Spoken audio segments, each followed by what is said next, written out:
Good afternoon, everybody.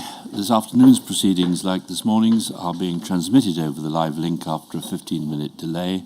Those with mobile telephones may use them to report what they hear in the hearing room, but only after 15 minutes have elapsed. Since the event that they're reporting, they may not be used for recording or photography. Yes. Thank you, sir. Mr. Grieve, in a moment I'm going to move to some new and completely discrete various different topics. Before I do so, I just want to ask you one further question about your meeting with Mr. Colin Black on the 12th of January 1999. You'll recall we looked at the minute that you had signed to say that you'd seen a report and that you'd had a meeting with Mr. Black. And that was the one in which you said you challenged his view about Suresh Grover and the monitoring group. Was that the first time you were aware of Special Branch or SDS reporting on Suresh Grover and the monitoring group, or do you think that there had been reporting prior to that? Well, there had been reporting prior to that because I've seen the reports now. I had no recollection of it.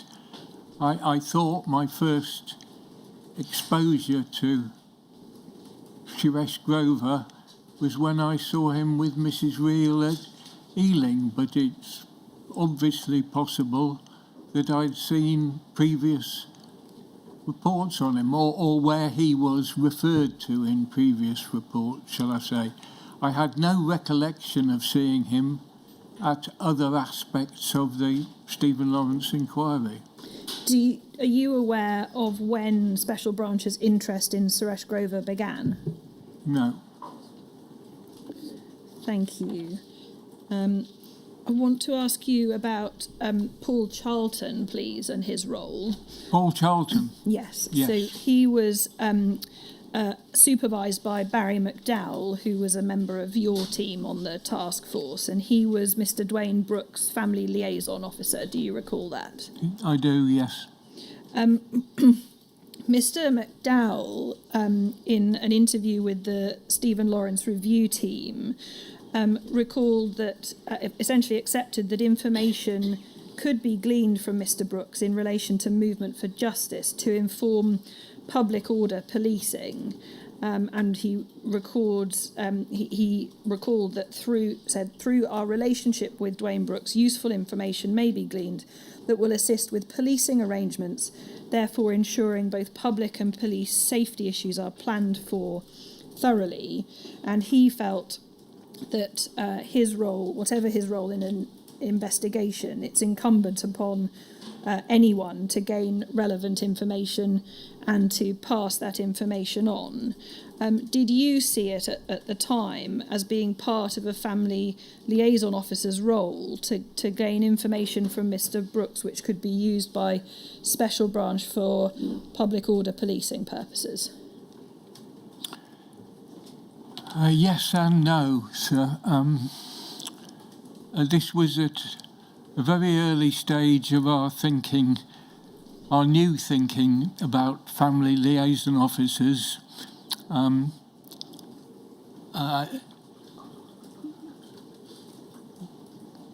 We eventually got to the position whereby the family liaison officer has to explain to the families that he or she is a member of the investigation team and that there are a variety of matters that may come to that officer's attention that would be reported back to the inquiry. We got in a muddle, quite frankly, at an early stage with this. I've apologised to Paul Charlton for some of what went on here, and we eventually tidied up our thinking. It's quite complicated what we ask the family liaison officers to do. We didn't always get it right. It's a much better system now. It's been deeply thought about by a number of officers who've written extensively about it, and there is a big training implication out of family liaison that we should have got to much earlier. Was it ever explained to Mr. Brooks that he could be used as a source of information for use by Special Branch? A lot later, Not at the time. no. Wasn't there a risk of undermining the support and trust between the family liaison officer and Mr. Brooks? Absolutely. Was there a racial motive for attempting to gain useful information from Mr. Brooks? Not from our perspective, by which I mean at the very least mine and Barry McDowell's. So, looking back on it with hindsight, do you consider now that to have been inappropriate? Yes. To do? Well, in the manner that it was conducted, that if it had been explained through and explored properly and the risk management aspects of it examined, I need to explain perhaps that there is a point, an early point in inquiries where you have to consider that there may be some immediate either family or relationship aspect to the inquiry. But as Dr. Neville Lawrence pointed out to me, it doesn't take very much to come to the conclusion that this has got nothing to do with the family or with, say, Dwayne Brooks or somebody that's close to you in this case. And we should have come to that realisation much earlier. As for looking at the public disorder aspects of it, I'd go back again to what we were talking about earlier of what criteria would have to be deployed if you were going to carry out that kind of activity. And they didn't apply here. And it didn't apply here, and I deeply regret it. Thank you. Do you consider it to have been inappropriate for the SDS to be reporting on Mr. Brooks' civil claim against the Metropolitan Police Service? Absolutely. Did your task force receive any such reporting that you can recall? Sorry? Did your task force receive any such reporting that you can recall? No, we got loosely involved in that through the deployment of a mediator, which is covered in my statement. Thank you.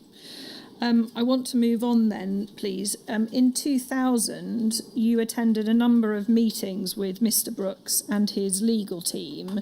We believe that there were 12 in total. And in relation to at least one of them on the 24th of May 2000, but possibly two, the second being on the 16th of August 2000, you gave authority for those meetings to be covertly recorded. Do you recall that? I do. Why did you consider that it was appropriate, as the head of the Racial and Violent Crime Task Force, to covertly record either those one or two meetings with Mr. Brooks' solicitors and both parties' note takers?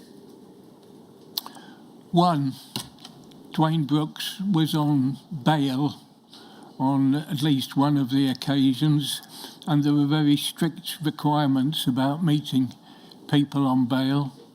Two, he had been the subject of enormous criticism by Mr. Justice Curtis, all of which is heavily reported in Chapter 41 of the Stephen Lawrence inquiry, and the complexities of dealing with Dwayne. Three, it was within my gift at the time, in the rank that I was in, to deploy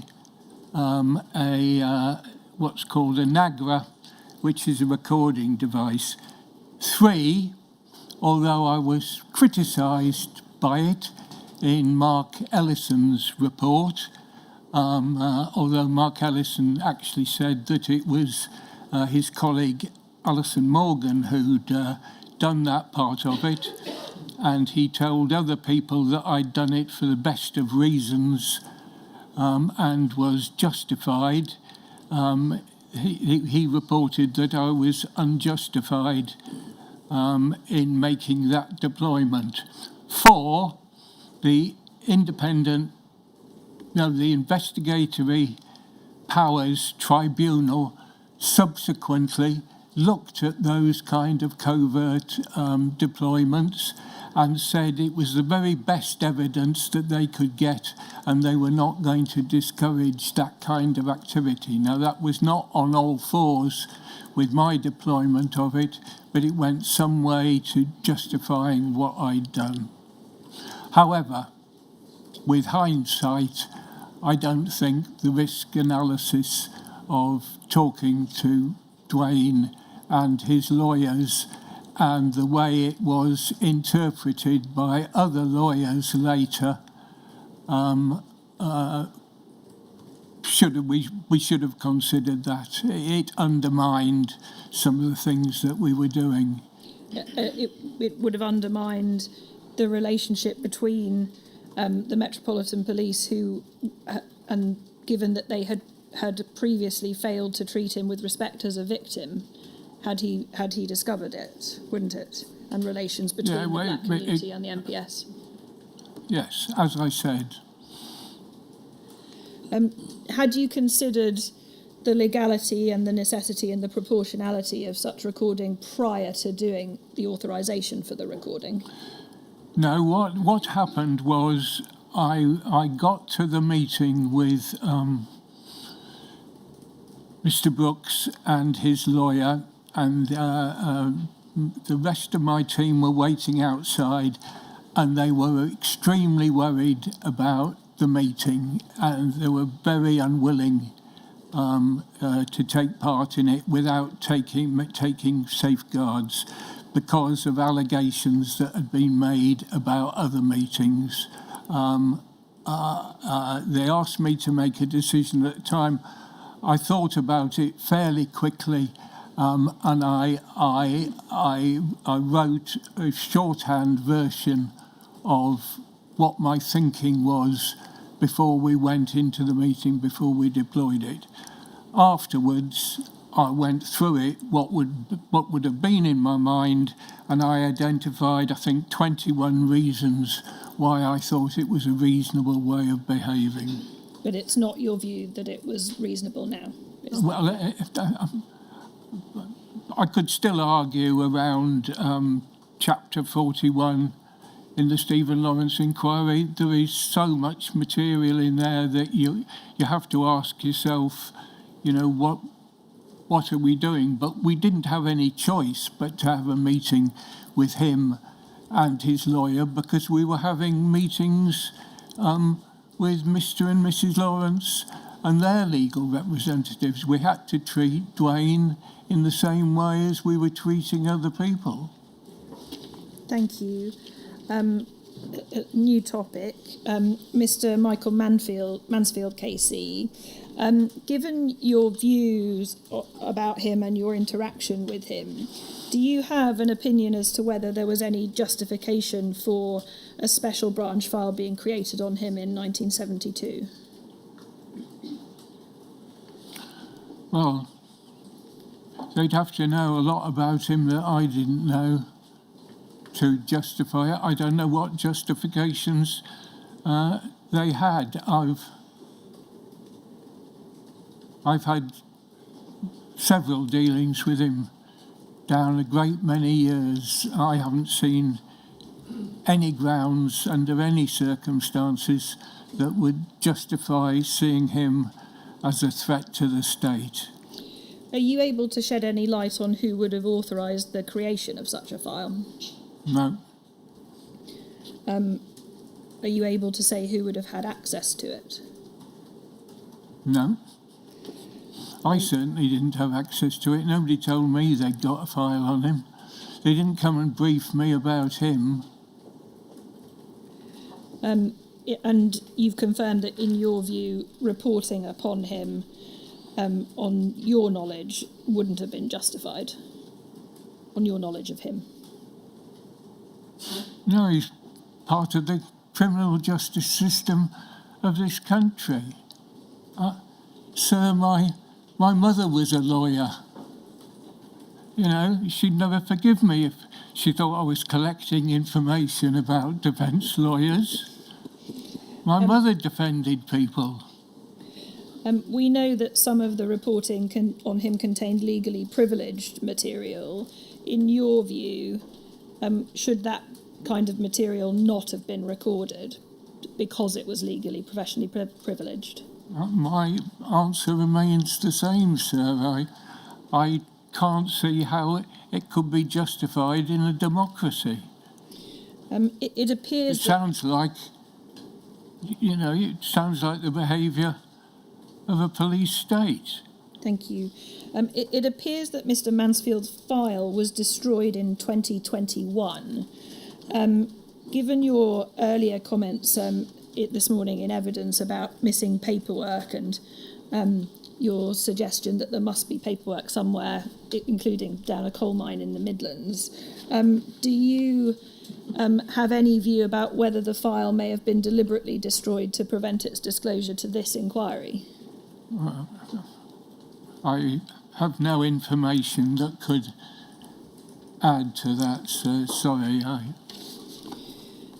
Just finally then, please, I understand that you've reflected upon your time as commander in charge of training in the Metropolitan Police Service, and that there's something you wanted to say about that time and the lack of training that police officers received to equip them in relation to racial awareness and race discrimination. Yes, it goes to this, sir. The definition of institutional racism, which we've gone through, involves collective failure of the organisation, and in accepting that, you have to accept your own role. I was a Metropolitan Police officer and proud to be so for 38 years.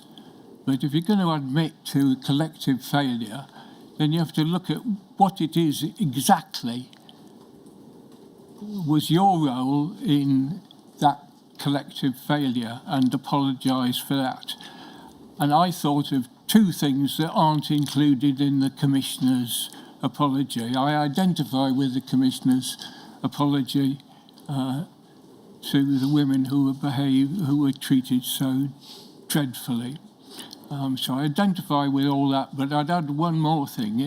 In looking at the collective failure, I, as commander training, I never thought, one, about improving the training for family liaison officers. There was no training at all.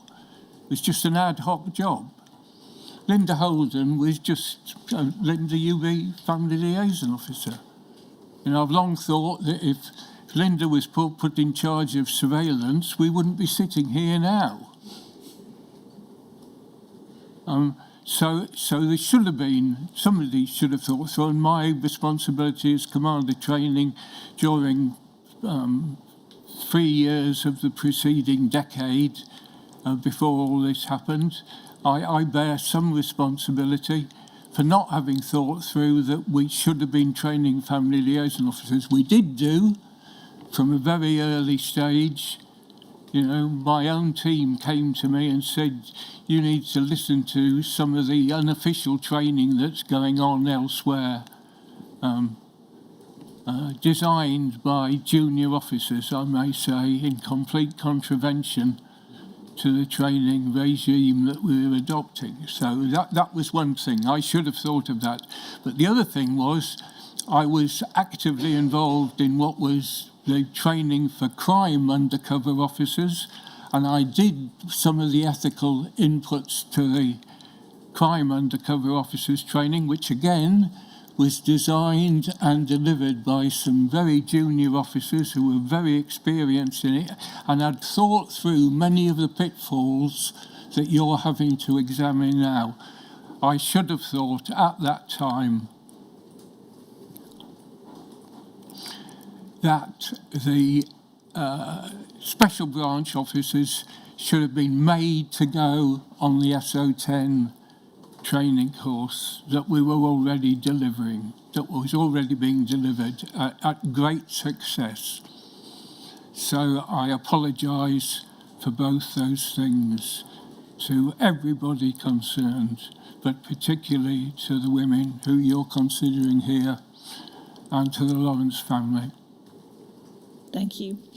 So those are all my questions. I've considered and asked the Rule 10s within those questions. Yes. I understand there isn't any re-examination now, so I think we can conclude Mr. Grieve's evidence. Thank you. For once, rather earlier than usual, the evidence of a witness is completed. I'm very grateful to you for coming and giving forthright evidence about these matters. It's of great assistance to me. Thank you. Thank you, sir. Then I will now rise and we will resume in, I hope, a quarter of an hour, but we'll see how it goes. I'll double check, sir. Yes.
May the witness be sworn, please. Thank you. Please stand. Take the Bible and repeat after me. I swear by Almighty God. I swear by Almighty God That the evidence I shall give. that the evidence I shall give Shall be the truth. shall be the truth, The whole truth. the whole truth, And nothing but the truth. and nothing but the truth. Thank you. Thank you.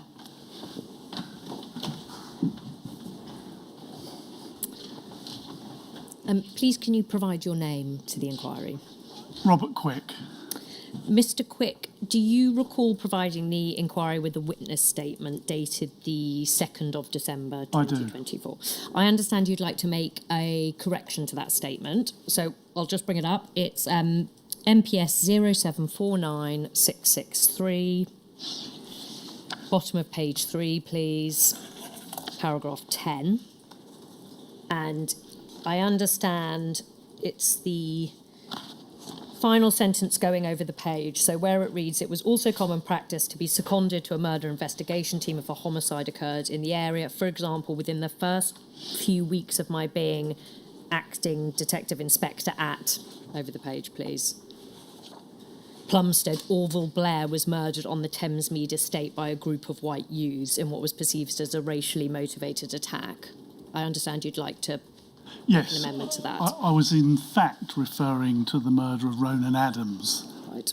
not Orville Blair, although I was involved in the investigation of Orville's murder some time later. Subsequently.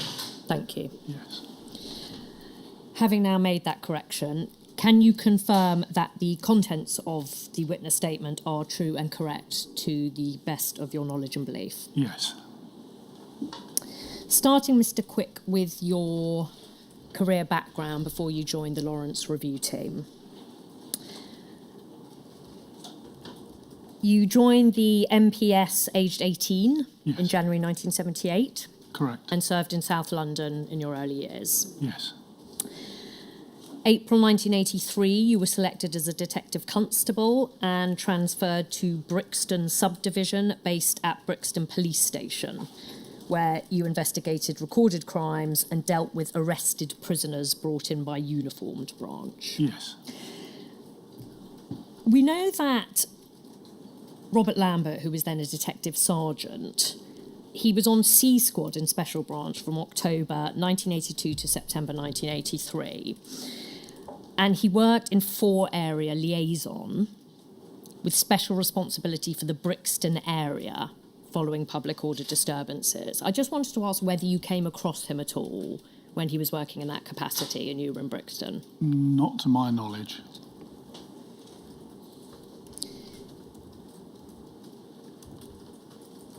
You set out in your witness statement at paragraph 7 how in February 1984 you were promoted to sergeant and transferred to Catford Police Station.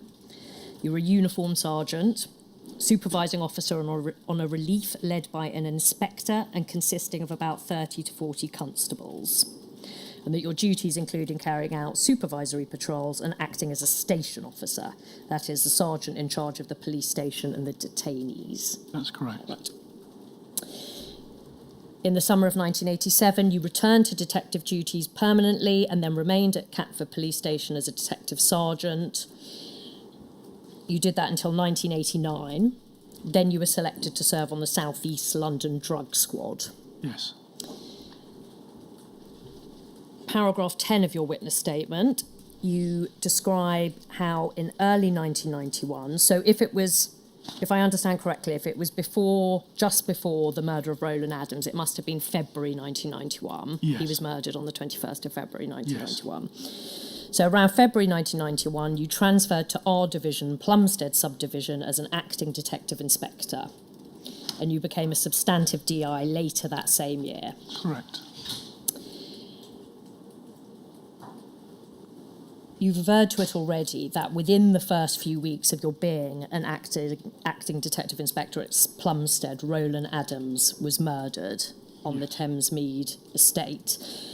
And I understand that suspects were arrested very soon after the murder. So the following week, is that accurate? No, that night. That night. Yes. And an individual was convicted for that murder, Yes. called Mark Thornborough. Were you aware that there was some criticism of the police investigation into that murder. We heard from Roland Adams' father, Richard Adams, in our Tranche 2 hearings, and he took issue with the fact that no one was ever charged with the attack on Roland's brother Nathan, who was hit on the head. And he described a reluctance on the part of the police to investigate it as a racist murder, that it was only the sentencing judge who brought the issue of racism into it, and that they felt at the time the police were reluctant to investigate it as if it were a murder born out of race hate. Were you aware of that? I wasn't aware of it. I may have been at the time, but I don't recall it. I'm slightly surprised by it, but... Does it chime with your recollection? Do you recall Well, at the time it doesn't... considering it not to be a racist murder?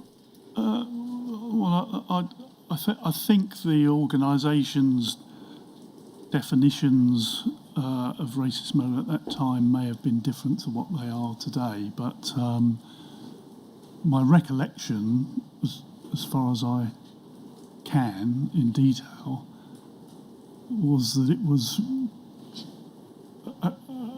was a murder with elements of racial motivation. There was racial abuse spoken. Yes, there was that. That was Yes. Nathan Yeah. Adams said that when Yeah. the gang were on the scene, So and they used a racial slur.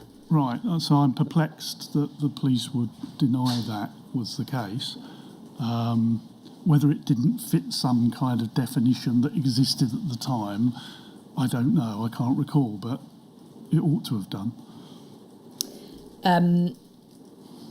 Soon after that, so in May 1991, Orville Blair was Yes. murdered.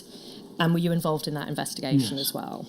And did you consider that to be a racist murder? My recollection of that case is not as clear. There was an individual called Peter Snell, I understand, who was convicted for that murder, who knew Mr. Blair. Right. But it was, I understood to be a racist murder. Right, so it may well have been, I wouldn't dispute that. What I do remember, I think there were about 6 murders in and around Plumstead during the very brief time I was there, which was unusual, obviously. That was a scary and concerning development, the number of murders in a very short space of time, and I do believe I do know that a number of them were racially motivated. I just couldn't remember the Orville Blair circumstances. Yeah. The BMP opened a bookshop, we know, in Upper Wickham Lane in 1989. Was it understood at the time by you and your colleagues that there was a causal link between the opening of that bookshop and this surge in racist murders?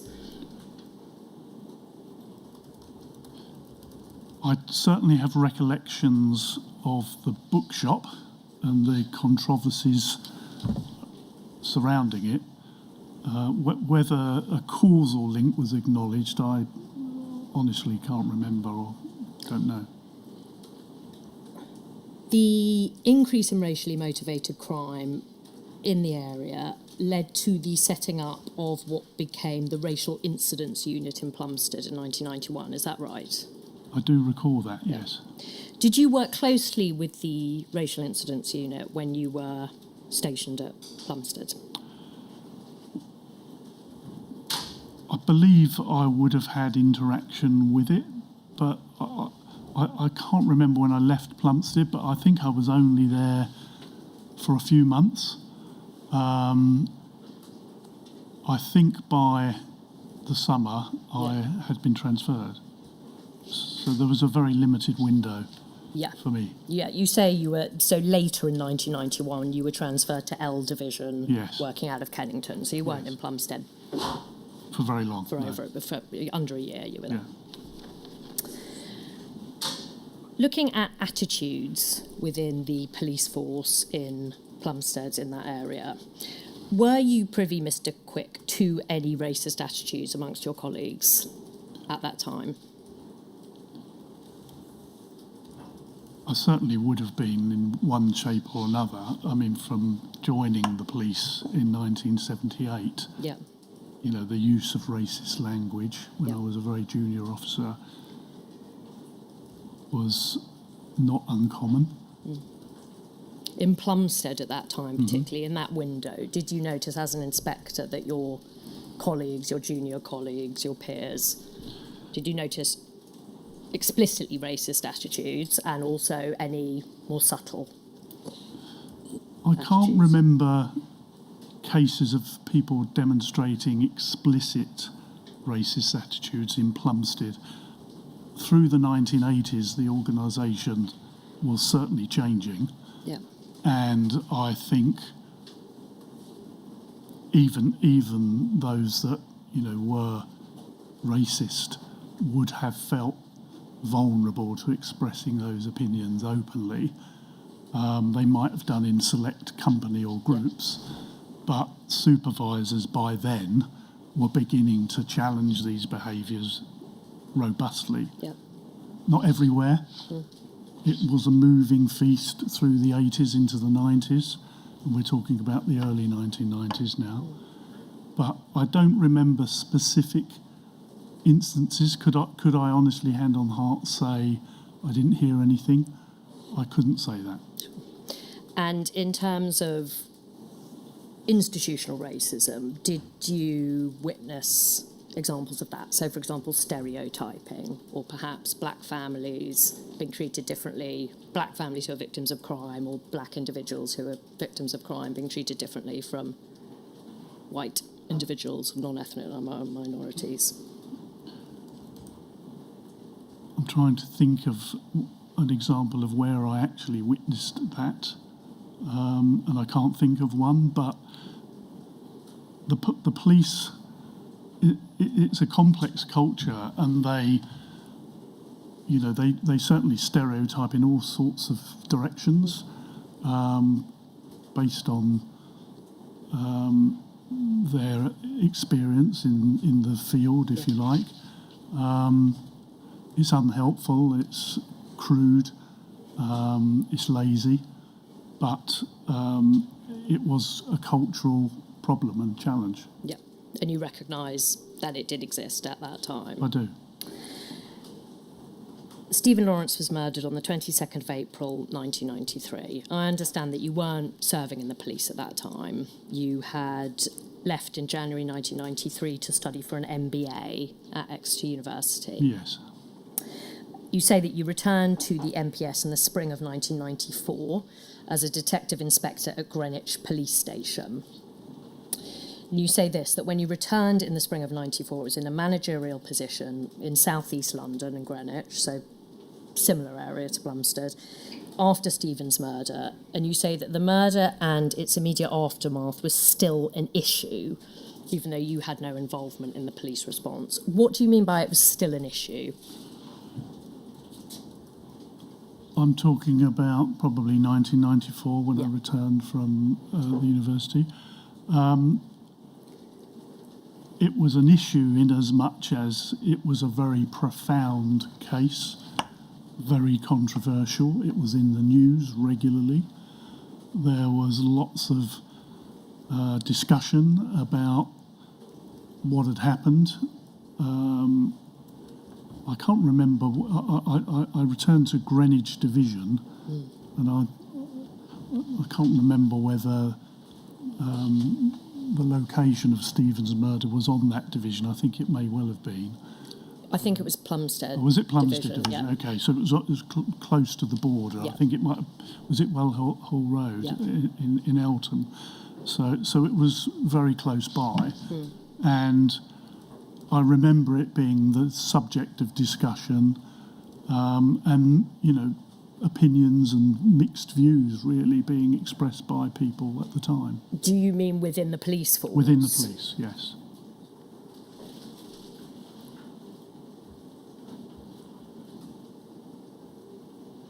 You say that you were in post in, you went on promotion, as DCI in September 1996 to South Norwood. Yes.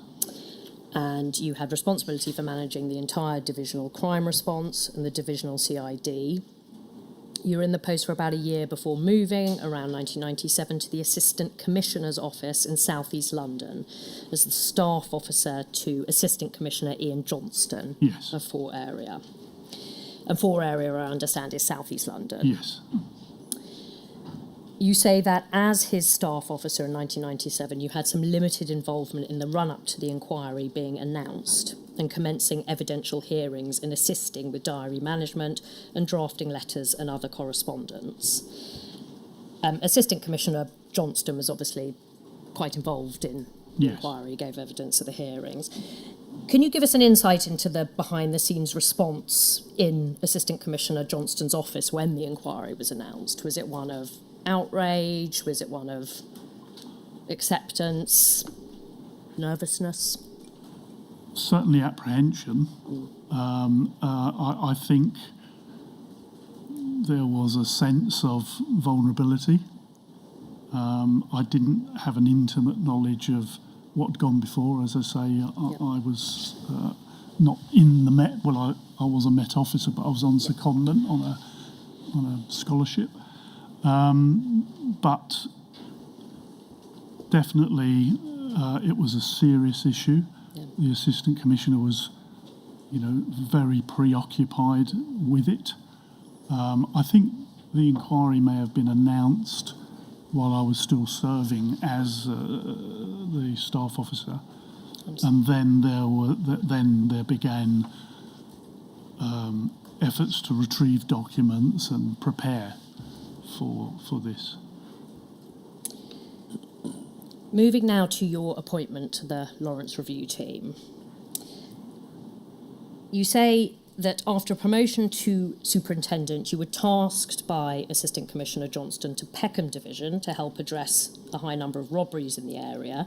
You were transferred early 1998, but very shortly after that transfer, so within a few weeks of the Stephen Lawrence inquiries having begun, so that was mid-March 1998, you were called in by Assistant Commissioner Johnston to set up the Lawrence Review team.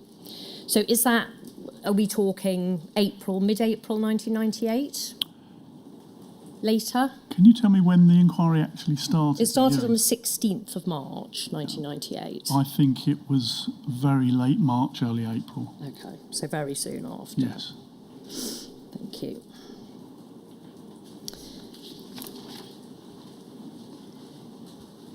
Looking at the circumstances in which you were appointed, you say that around this time, so we're saying late March, early April, you received a phone call from Assistant Commissioner Johnston asking you to attend the Commissioner's office at Scotland Yard in connection with the inquiry. Yes. And you describe arriving at the Commissioner's offices and saying that you say there was a meeting already in progress and it was full of very senior officers, including the Commissioner, a number of Assistant Commissioners and several Deputy Assistant Commissioners, and that you recognised a few people in the room, including Assistant Commissioner Johnston and Assistant Commissioner Dennis O'Connor. Yes. Can you recall, was John Grieve there? I'm not sure that he was. He could have been. I certainly know Ian Johnson, Dennis O'Connor, the Deputy Commissioner and the Commissioner were present. But you have no positive recollection of Deputy Assistant Commissioner Grieve being there? If I understand the timeline correctly, this meeting predated, don't worry if you can't recall, but I'll ask the question, this predated the point in the inquiry hearings, which was the 20th of April, when Commissioner Condon made submissions via his counsel, the Metropolitan Police Counsel, Jeremy Gompertz, QC, criticising the confrontational approach of the inquiry. Do you think this meeting predated that? It would seem it did. I think it did. Yeah. You say in your witness statement that the discussion at this meeting was focused around the inquiry and its impact on the Metropolitan Police, in particular its reputation and morale. Yes. Was it your impression that these senior officers believed that it was the inquiry that was making the Metropolitan Police look bad? No. I think at some point the style of the inquiry surfaced, either at that meeting or subsequently. But I think the concern really being expressed was, in fact, I think there was expressions of concern about the aggressive nature of the questioning and of some very junior officers. That was expressed at this meeting. I think it was. Right. There was a sort of sense of crisis in the room, and the evidence that was being heard by the inquiry was obviously being reported on in the press by that time, and I'd read some of the headlines myself, I think. And there was a sense of not being prepared. And my tasking was really to form a small team and examine the evidence that was being heard by the inquiry. Yeah. And really help the Met make sense of that and make recommendations as to what it ought to do to respond. Yeah. Oh, you've preempted some of my later questions. Sorry. Just moving back. No, don't apologise. Moving back to just something you said a minute ago. You referred to a sense of the senior officers not being prepared, and you make a similar point in your witness statement. Paragraph 17, you say that you gained a sense that unexpected issues had emerged. Yes. And you said a similar thing to Ellison. In 2013, you said you were asked to lead a review because it was deemed, in effect, to be going very badly. And the Met were, if I am honest, quite perplexed about what was happening. Yes, I looking back, I think they were quite naive about what was to come or what this inquiry might involve and what might surface in terms of officers giving their evidence and the lines of inquiry that might develop. And in the original briefing, I think, there was expressed confidence that our main vulnerability is actually competence, not racism or not corruption. Yeah. Insofar as you're able to cast your mind back, what do you attribute that attitude to? Do you think, for example, that the MPS have been given a false sense of security by the Barker Review, by the Kent investigation, and thought that the inquiry was going to be more of the same? I think there was to some extent, yes. I think that there had been lots of scrutiny, but arguably not as effective as it should have been. Right. Now, you've mentioned it,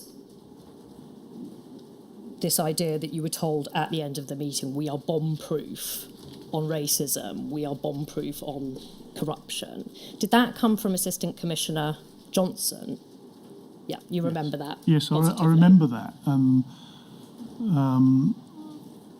It was interesting in a sense because at that time, some colleagues of mine were working in the anti-corruption arena, which was a very confidential sort of set of operations, but these were people I knew very well. So I kind of knew that we probably weren't bomb-proof on corruption, right? Because there were developments in the organisation about that. Yeah. And what were your views on racism, just from your own personal experience? Did you think, again, this was a bit complacent, or did you take his word for it?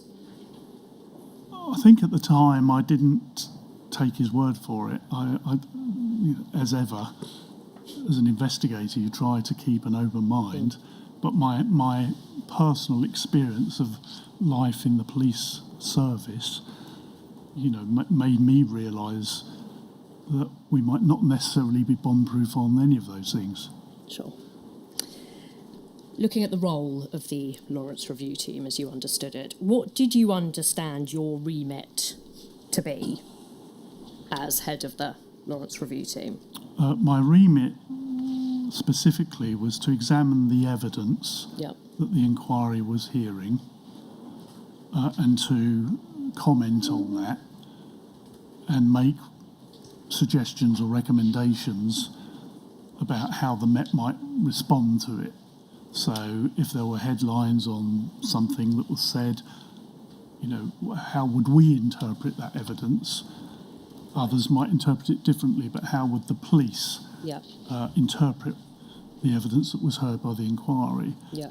So really my core function throughout my time there was really examining that transcript. Okay. You say in your witness statement at paragraph 18 that you understood that there was a need to understand the inquiry's processes and the Metropolitan Police's own vulnerabilities. By that, do you mean their vulnerabilities to criticism, the organisation's vulnerabilities in that regard? Yes, I think partly. I think it was understanding our vulnerabilities. Yep. So is there other evidence that we could introduce that may balance some of those issues out or may be helpful to the inquiry in some way? But certainly in terms of vulnerabilities, it was really about how we respond. For example, one of the responses was to introduce the diversity strategy. Would it be fair to say that the concern at this stage was more about managing the criticisms rather than reflecting on the causes of those criticisms, as in looking within the MPS and actually having a root and branch analysis of whether or not these criticisms are actually completely valid? Yeah, I understand. I think it was a mixture, and actually different characters at a senior level had different emphasis. Yeah. Some were very focused on let's learn from this and let's change. Yeah. Others were more focused on damage limitation and protecting the reputation of the organisation. I think others were very concerned about the impact on the personnel. Morale. The morale. 55,000 staff, I think we had at that time, or probably a bit less then, but a lot of people who were watching this play out in the public sphere, many of whom were deeply proud of being a member of the Metropolitan Police and many of whom were doing very good things. So it was. I don't think you just brand it as one concern. There were lots of perspectives and lots of motivations at the top of the Met. I understand. Briefly looking at your sort of predecessor, Matt Baggott, Chief Superintendent, who it appears was working on or heading up an earlier iteration of the Lawrence Review Team, what was called the Lawrence Review Team, even if it had a different function. You say that you were aware that he was working from Scotland Yard, acting as the interface between the Metropolitan Police and the inquiry itself. You say that if the inquiry had a particular question or issue, it was Chief Superintendent Baggott's job to reach back into the Metropolitan Police and resolve it. And he also briefed the senior management team on the day-to-day progress of the inquiry. So that's very senior police officers, including the Commissioner, the Assistant Commissioners. I believe that's what his role was, yes. And that's, so, secondon at that time, Assistant Commissioner Johnson, Assistant Commissioner O'Connor. Yes. Is it your recollection that Grieve was involved, that Deputy Assistant Commissioner Grieve was involved at this stage or not? My recollection, because I knew him quite well, he was, I think he was either in the anti-terrorist... he says he was, yeah. Yes. And counter-terrorism. So my recollection is he wasn't involved that early on. That would chime with his recollection. Right. But when the Commissioner agreed that we should set up a race and violent crime task force.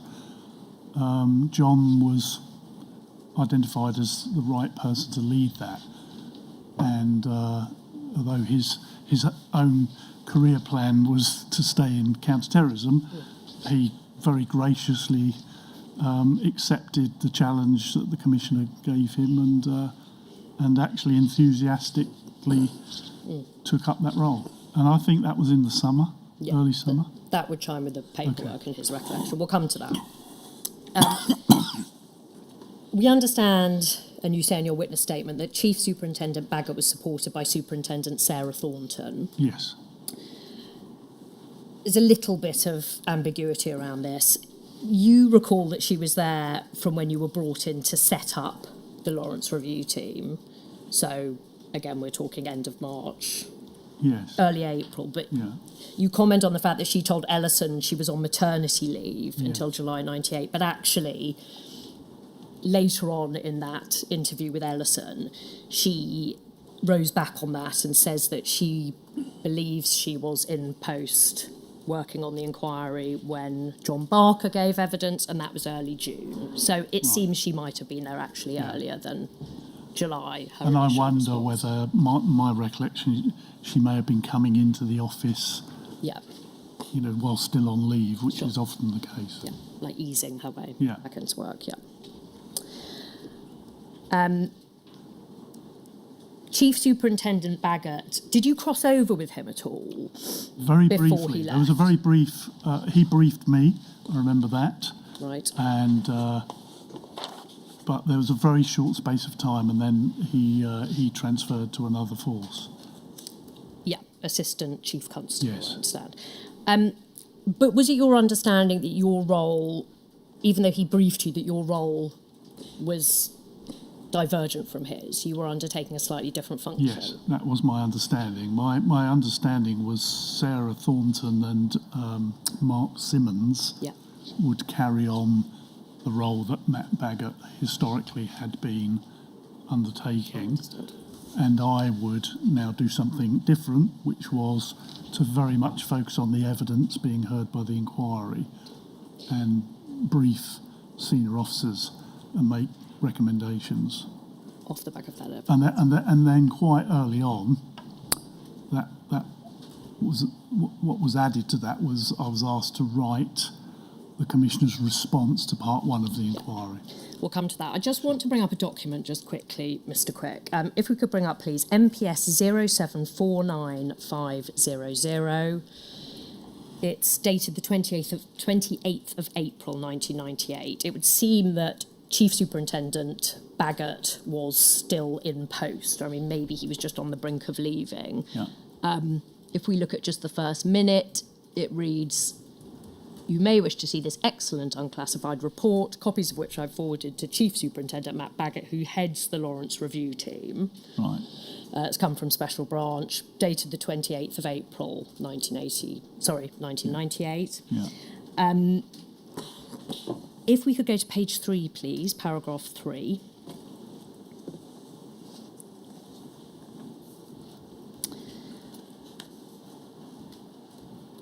Oh, sorry, I don't actually have a bundle reference for this. I realise doesn't I've matter. got, sorry. I can follow I can find it myself, don't worry. Just looking at this paragraph, Mr. Quick, I should just explain, this is a report written by C Squad sergeants within Special Branch. It's about the reporting in the black press and the left-wing press on the inquiry. And this paragraph reads accordingly: "Due to the nature of the inquiry, much of the opinion expressed in various publications is reactionary. Any perceived admission of failure or acknowledged error by the MPS will be seized on and exploited. The inquiry has provided the left-wing press with an unmissable opportunity to castigate the MPS. Whilst the proceedings do not feature heavily in the consciousness of revolutionary socialists, it's provided their media with a stick to beat the establishment. The MPS is essentially in a no-win situation. Should it be found blameless, the inquiry will be denounced as a government whitewash. Any criticism expressed against the service will be seized on as confirmation of our iniquities. The left-wing press are committed to showing the police as incompetent, moribund, and inherently racist. Furthermore, it is in their interest to link the death of Stephen Lawrence to other racist attacks, such as Roland Adams and Rohit Duggal, regardless of how remote the connections in real time may be. They regard this as a fundamental part of raising class consciousness. The inquiry is politically sexy, and the left cannot fail to exploit it. If we can take that down. Were you in receipt of that kind of analysis and reporting when you started on the Lawrence Review team, or indeed over the course of your time running that team? No, I don't ever recall seeing that. Anything like that, with that sort of No, analysis? No, and it wouldn't have been relevant to what I was asked to do. And my focus was on the evidence being heard by the inquiry. I don't recall ever seeing special branch reporting. I don't know what classification that document had. I wasn't cleared at that time, so I wasn't allowed to see documents marked secret, for example. Right. But Chief, your understanding was Chief Superintendent Baggott was, because he was... Yeah, he may have been cleared. He was clearly in receipt of it, or it certainly indicates he was. But I didn't see that reporting, to the best of my knowledge. No, fair enough. I mean, I accept you didn't see that particular report. It was more... Does it surprise you that this iteration of the Lawrence Review team, given that it seems, if I understood your description of their role, they were there just to liaise between the MPS and the inquiry, that they were in receipt of this type of analysis? I mean, it doesn't surprise me in as much as the special branch may have thought they had a contribution to make, and they were proffering their particular views of what was going on.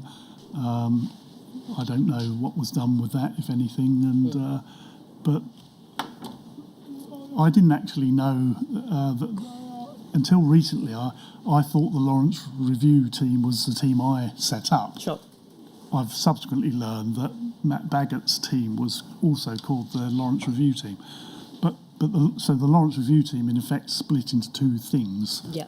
And I was on this task to comment on the evidence, analyse the evidence that was being heard, and give a commentary to senior officers on that, and help interpret what that meant for the organisation and its response. If we could just bring up that report again, sorry, if we could just look at page 1, it's 0749 500. On page 1, there's a minute from Superintendent Colin Black. And it's the second minute, and he writes... Thank you for the useful report. There's no doubt the inquiry is going to influence police work for a long time to come. The review team will keep the Commissioner aware. Otherwise, I would have sent this up for information. Please thank DC Simons. Yeah. Again, does that surprise you that, I mean, that suggests, obviously it doesn't ultimately prove, but that this type of material was being sent up from that team to the Commissioner?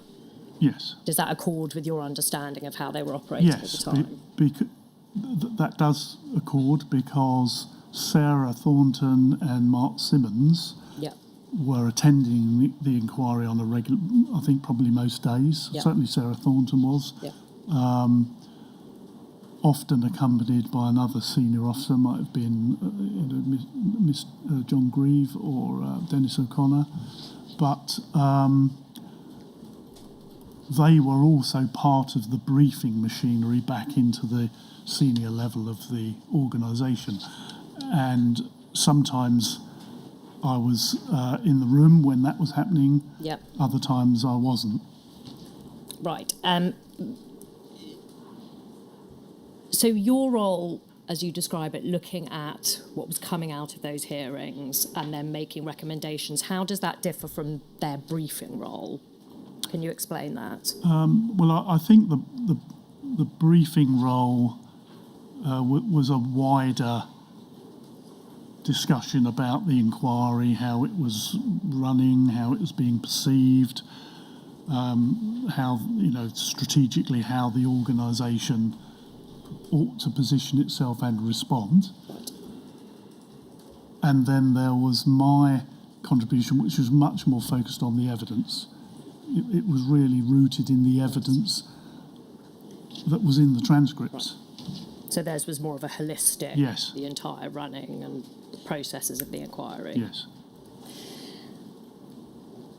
You referred to it just then. You said you were in some meetings involving Sarah Thornton when she was discharging this role of briefing Yes. the senior management team. Yes. So does it follow from that there was quite a lot of crossover between your work? Yes, there was certainly some crossover. We can take that down, thank you. Looking now at how you formed your team, you say in your witness statement at paragraph 21 that you were given some limited parameters for selecting your team, and you were told that they should consist the team should consist of independent officers who were not in any way connected with the inquiry. And I understand that you formed a team of around 10 officers. Yes. These parameters, were they set for you by Assistant Commissioner Johnson? I think they probably were. I can't remember specifically, but they were partly common sense. We wanted officers that were not tainted in any way by any of the events that had gone before. And I understand that they had no... You weren't looking for officers who were in any way connected to the investigation, but also in terms of their outlook, were you actively seeking officers who were quite open-minded? So, for example, weren't going to be blindly loyal to the organisation. Is that something you specifically had Absolutely. in mind? And I think that was more my parameter. I wanted free-thinking, bright, progressive officers that would have an open mind and challenge, and not adhere to the orthodoxy in terms of how the Met responds or how it interprets what's going on. Would it be fair to infer from that you understood that a great number of MPS officers were not very independent-minded and were blindly loyal to the institution, defensive, likely to take umbrage at any criticism? Of course, it still is to some extent, but certainly then, was very defensive. The experience of police officers is hugely polarised. They come into contact regularly with the worst elements of our society. They become very sensitive to criticism, and they seek refuge in their own, company of other officers, and everything gets more polarised then. So they become very defensive. And a sense that no one is really in a position to criticise because they don't understand the nature of the job. Sometimes they may take that view, and there are elements of truth in that, but I think we've all learned in recent years that police officers have to look at the world differently, and we need to find ways of guarding against that polarisation of attitudes and the embedding of a culture that can be very unhealthy. Yeah. John Grieve, in his inquiry witness statement, referred to receiving hate mail when he worked on the Racial and Violent Crime Task Force.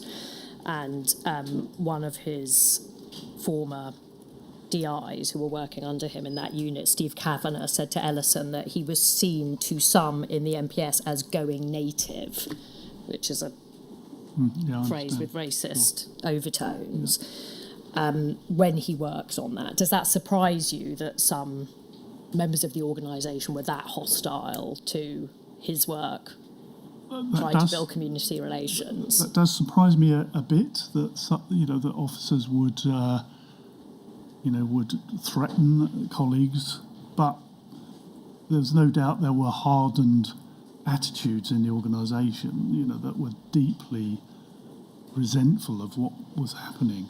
Yeah.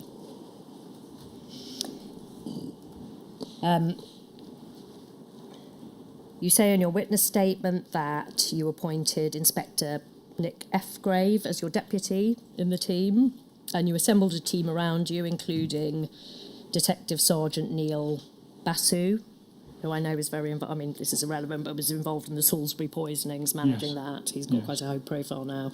And you recruited a female officer from Peckham Division, and the team grew quickly in size, so reaching its full complement within a couple of weeks. So you managed to fill these positions quite quickly. Yes, it was a bit of an ad hoc process. It was something I had to do really quickly. Yeah. So I had to rely on trusted people that would make recommendations about officers with these qualities. Right, I understand. Looking at when Richard Walton joined the team, you say he was recommended to you. Yes.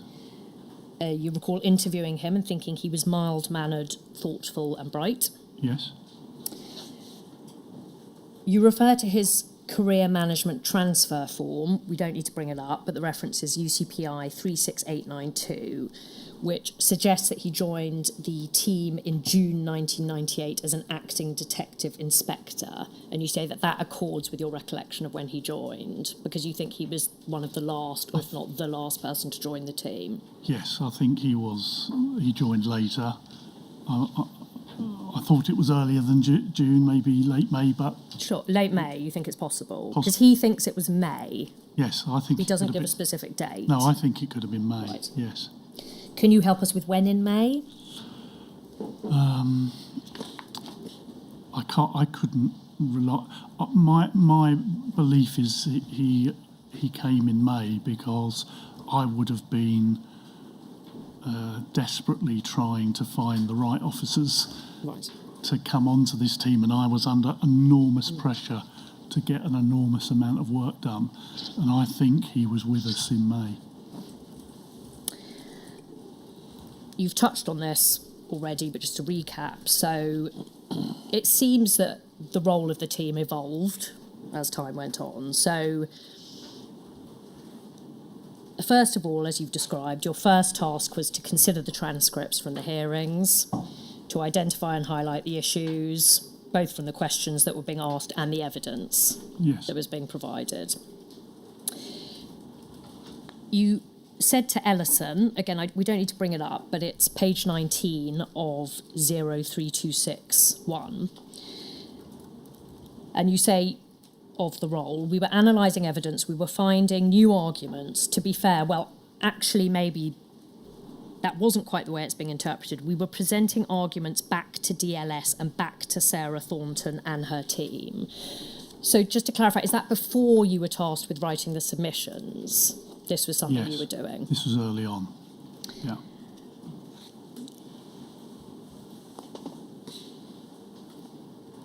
Can I ask, when you say that you were presenting arguments back to the legal team and to Sarah Thornton, to what end? Was that so that these arguments could be fed back to police lawyers when questioning witnesses? Yes. Right. Would it be fair to describe that as you were helping... It was a type of defensive action that you were helping with?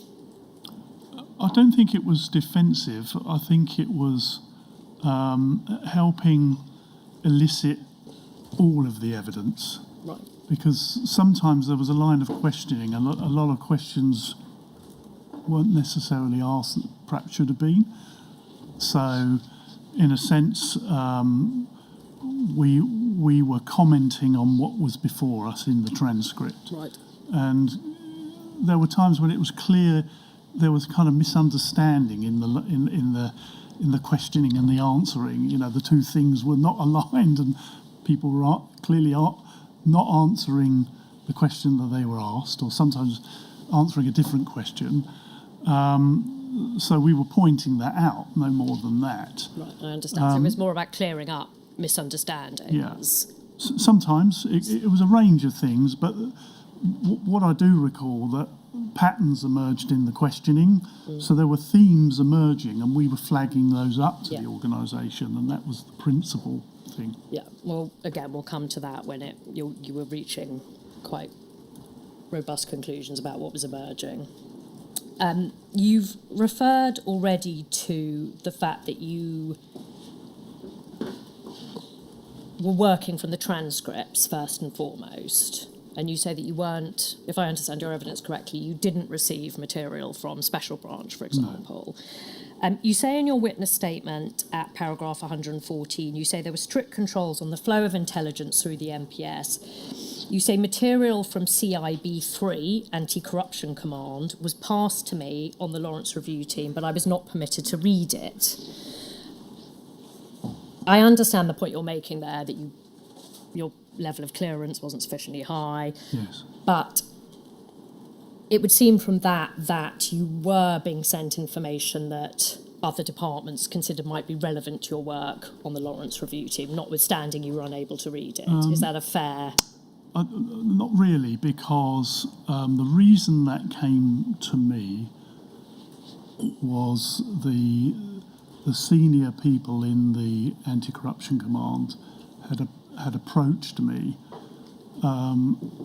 about joining the Anti-Corruption Command, and so I think, and I knew them very well. Right. I knew them very well, the chief superintendent and the superintendent at CIB3. So they came to me, I think, just because they knew me really well with a very sensitive issue, and said, look, in this file, we've got some material that's relevant to the inquiry. So then it turned out the file was marked secret. I see. So at that point, I realised I couldn't deal with it, or my office, or my team. So I took it to DAC Roy Clark with their blessing, and he then examined the detail of the content. Right. What I did know, I think they did share with me that an officer who had been on the initial investigation and who had given evidence to the Macpherson inquiry had been arrested, or was about to be arrested for a suspected corruption case. So I took that to Mr. Clark, Roy Clark, and he wrote to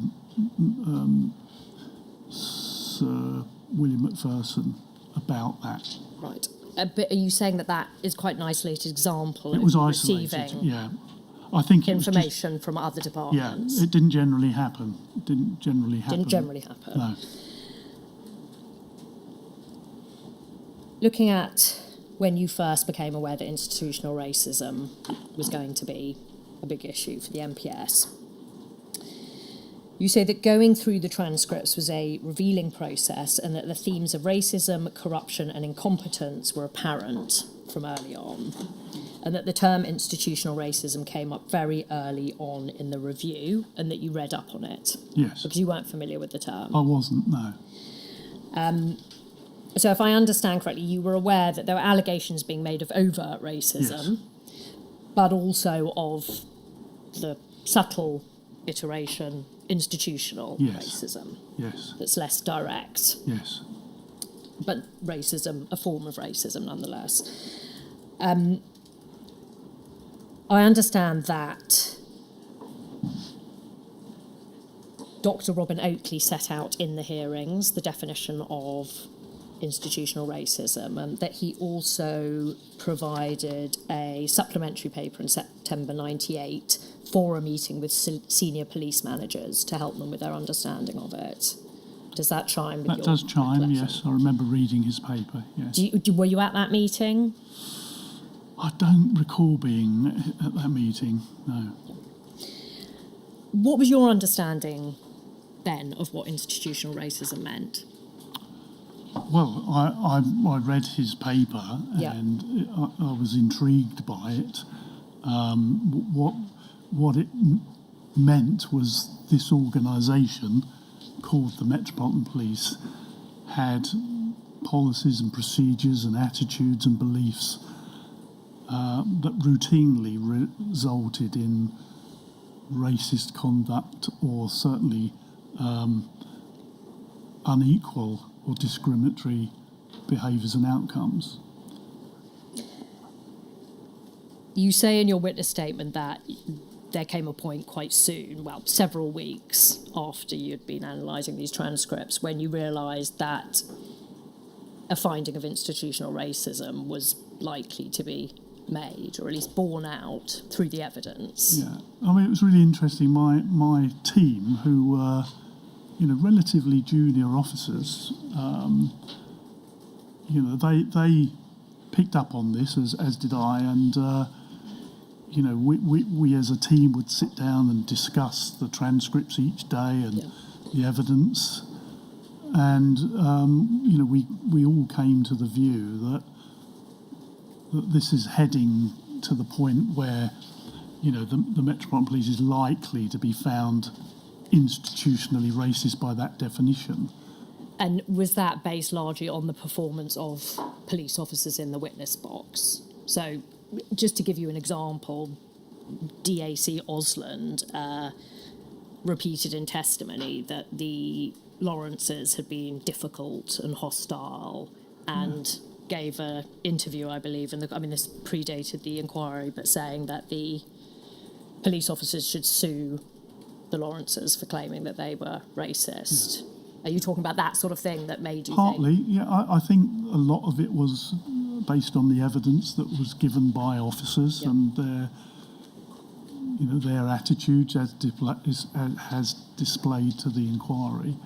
Part of it was, some of the comments some of the panel members were making. Right. I think betrayed a agenda of some sort. And we eventually got to the point where we believed that was going to be an outcome.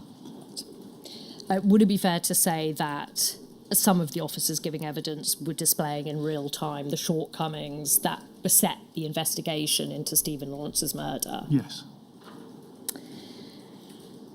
You describe seeing which way the wind was blowing and recognising the gravity of the situation for the MPS, the sort of moment of peril that they faced. And you understood, is this right, that it was a kind of crisis point, that public faith in the organisation was in peril? Yes. You say that it was agreed between you, Sarah Thornton, and to some extent Assistant Commissioner O'Connor and DAC Grieve that you would write a briefing paper for the management board. Yes. Setting out the analysis.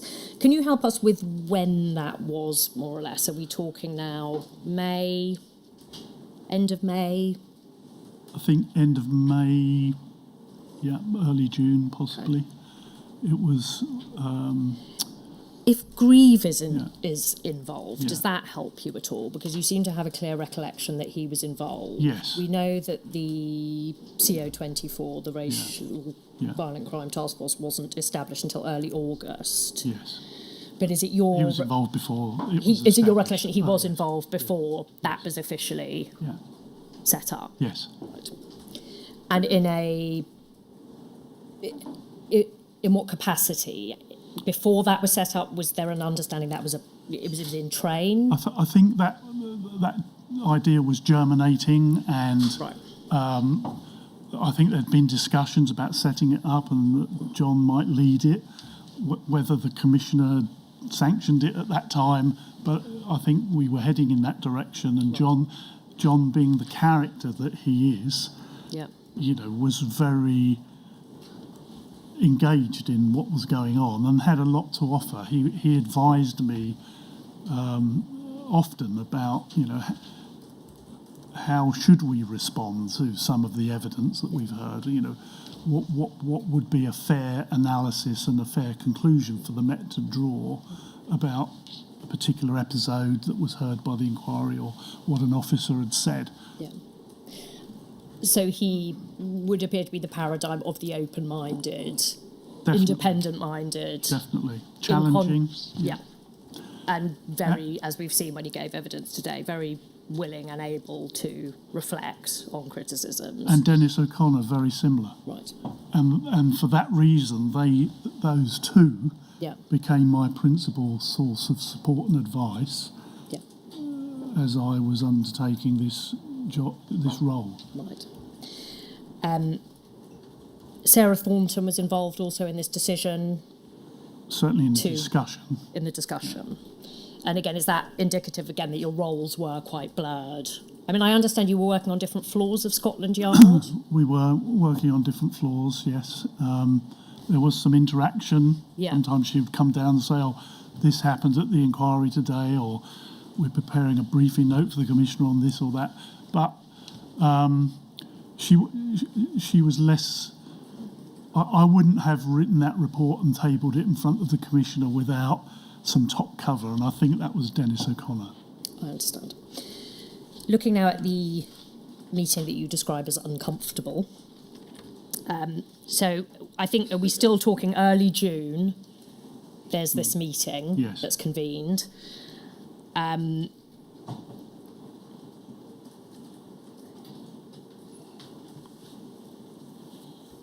Now, you recall Grieve being at this meeting. Yes.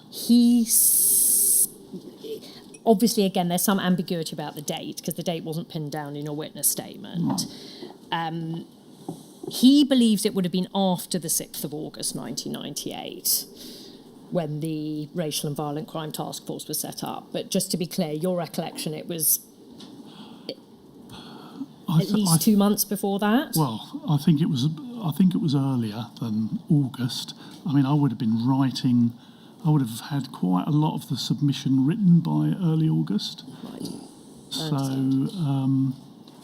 my sense of it was before that. Can you help us? This may not assist, but Mrs. Lawrence called for Sir Paul Condon to resign on the 30th of June 1998, which I imagine was a significant moment. Can you recall whether this meeting predated that? I can't. Don't worry. If I'm honest, I can't remember him being called. I just wondered to if that resign, might help but orientate no. it, but don't worry. No. Can you tell us what happened at this meeting when you presented this paper? In what terms did you set out your analysis? I think as we were drafting or beginning to draft the response, we had to have a clear direction from the top about how we address this allegation that the organisation is institutionally racist. Yeah. And in my view, this likely finding that we were institutionally racist as an organisation. So the paper was written to partly really to convince the senior team that this was really very likely to be the outcome. Yeah. And I haven't seen the report. Maybe you have it. No, we haven't obtained it. Well, obviously I can't remember exactly what was in it, but I used the evidence and the definition and the arguments to say, look, this is where we're heading. Yeah. And my recommendation, discussed with others, but Dennis O'Connor, I think particularly, was the organisation needs to reposition itself. It needs to change its attitude, and it has to think about how to positively respond to the evidence that, whether it likes it or not, the evidence the inquiry is hearing and the conclusions it is likely to draw on that evidence. So that was really the purpose of that meeting. You say that this was not met with very positively, and that you had the distinct impression, to use your words, that there was not much appetite to hear it from the senior management. I think there was shock a bit of shock. I mean, you don't know what's in people's minds, but I felt uncomfortable that maybe some of my bosses thought I'd gone rogue or something. So just to be clear, at this meeting, the commissioners at this meeting, Yes. other assistant commissioners, Yes. Johnston, Assistant Commissioner Johnson, and Assistant Commissioner Grieve, Deputy Assistant Commissioner. and Deputy Assistant Commissioner Grieve and O'Connor. O'Connor, yes. Another, we don't need to set out all the names, but other There higher would have been ups. DLS people there. DLS yeah. people, right. And when you say there was not much appetite to hear that, was that from the Commissioner in particular? Did you get a negative response? I couldn't really read the Commissioner. He is he's quite difficult to read as an individual. So I wasn't getting too many signals from him. He was austere. Yeah. But I couldn't read one way or the other. Yeah. I felt Ian Johnson was disappointed In you? in me and some of what I was saying. I may be wrong because I'm trying to interpret what I was seeing. I can't read his mind. Yeah. But I felt it wasn't necessarily what everyone wanted to hear in the room. What gave you that impression? Was that just a general vibe? Was it things that were explicitly said? No, it wasn't. It was more about what wasn't said. It was it was an austere meeting, and there was a lot of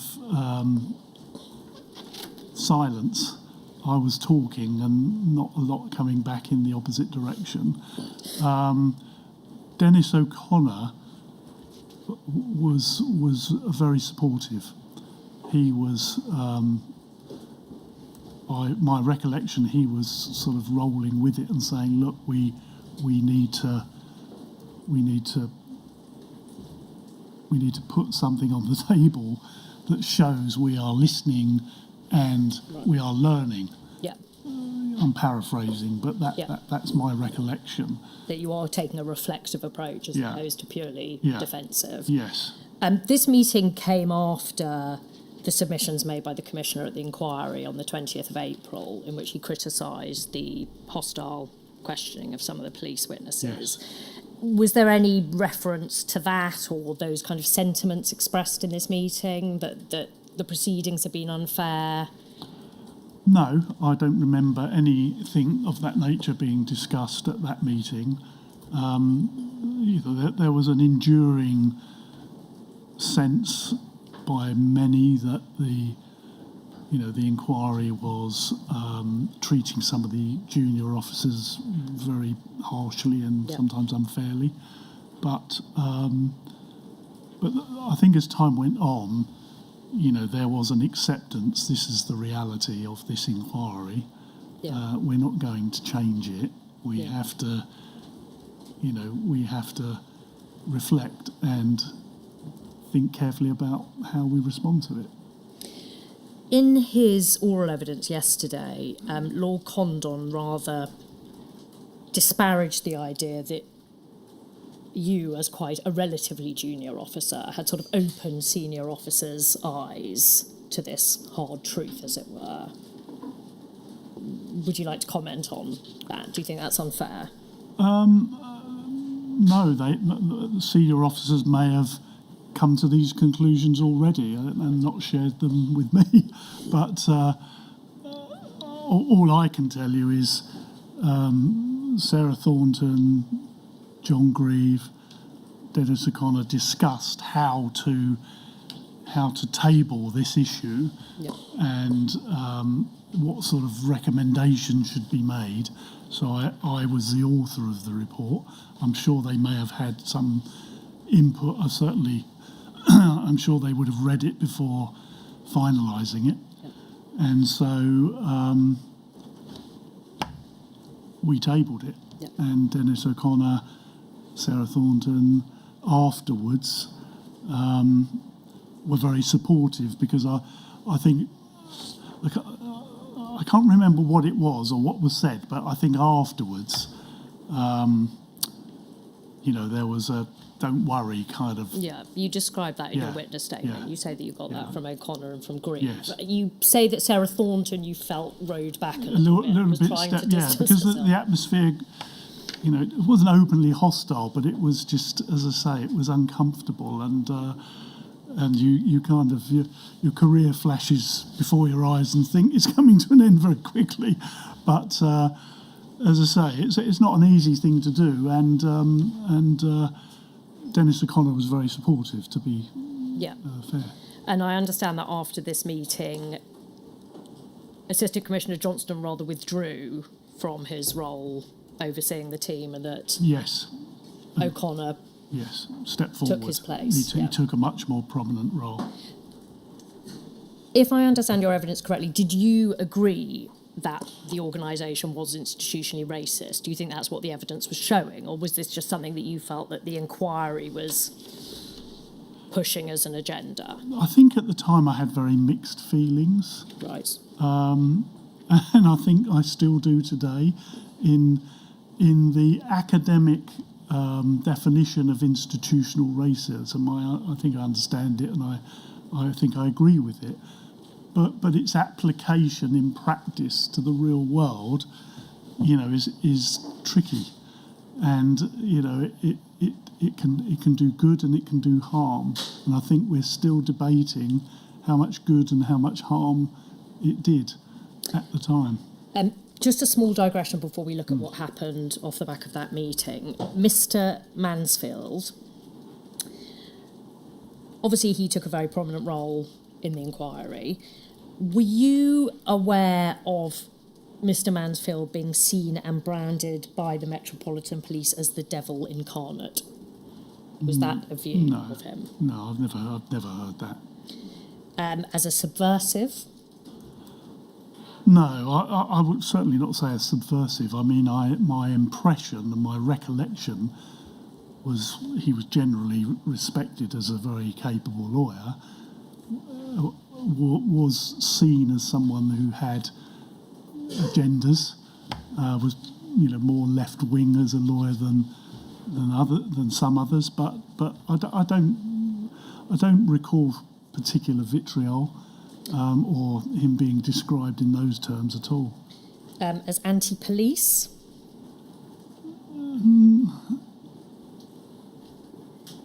Well, it depends what you mean by that. As someone who really dislikes the police, or someone who pursues causes against the police. Well, it's something we heard from a former UCO, Mark Jenner. He said that he understood the general feeling was that Michael Mansfield was anti-police amongst his MPS colleagues. That's how they saw him. I mean, you'd have to have your head in the sand not to recognise that he picked up the cause of many who had issues and grievances against the police, and he was very good at it. But I don't think he was anti-police, and I'd never heard him described in those terms. Right. So as a colloquial one here, Peter Francis said that he was known as a pain in the arse.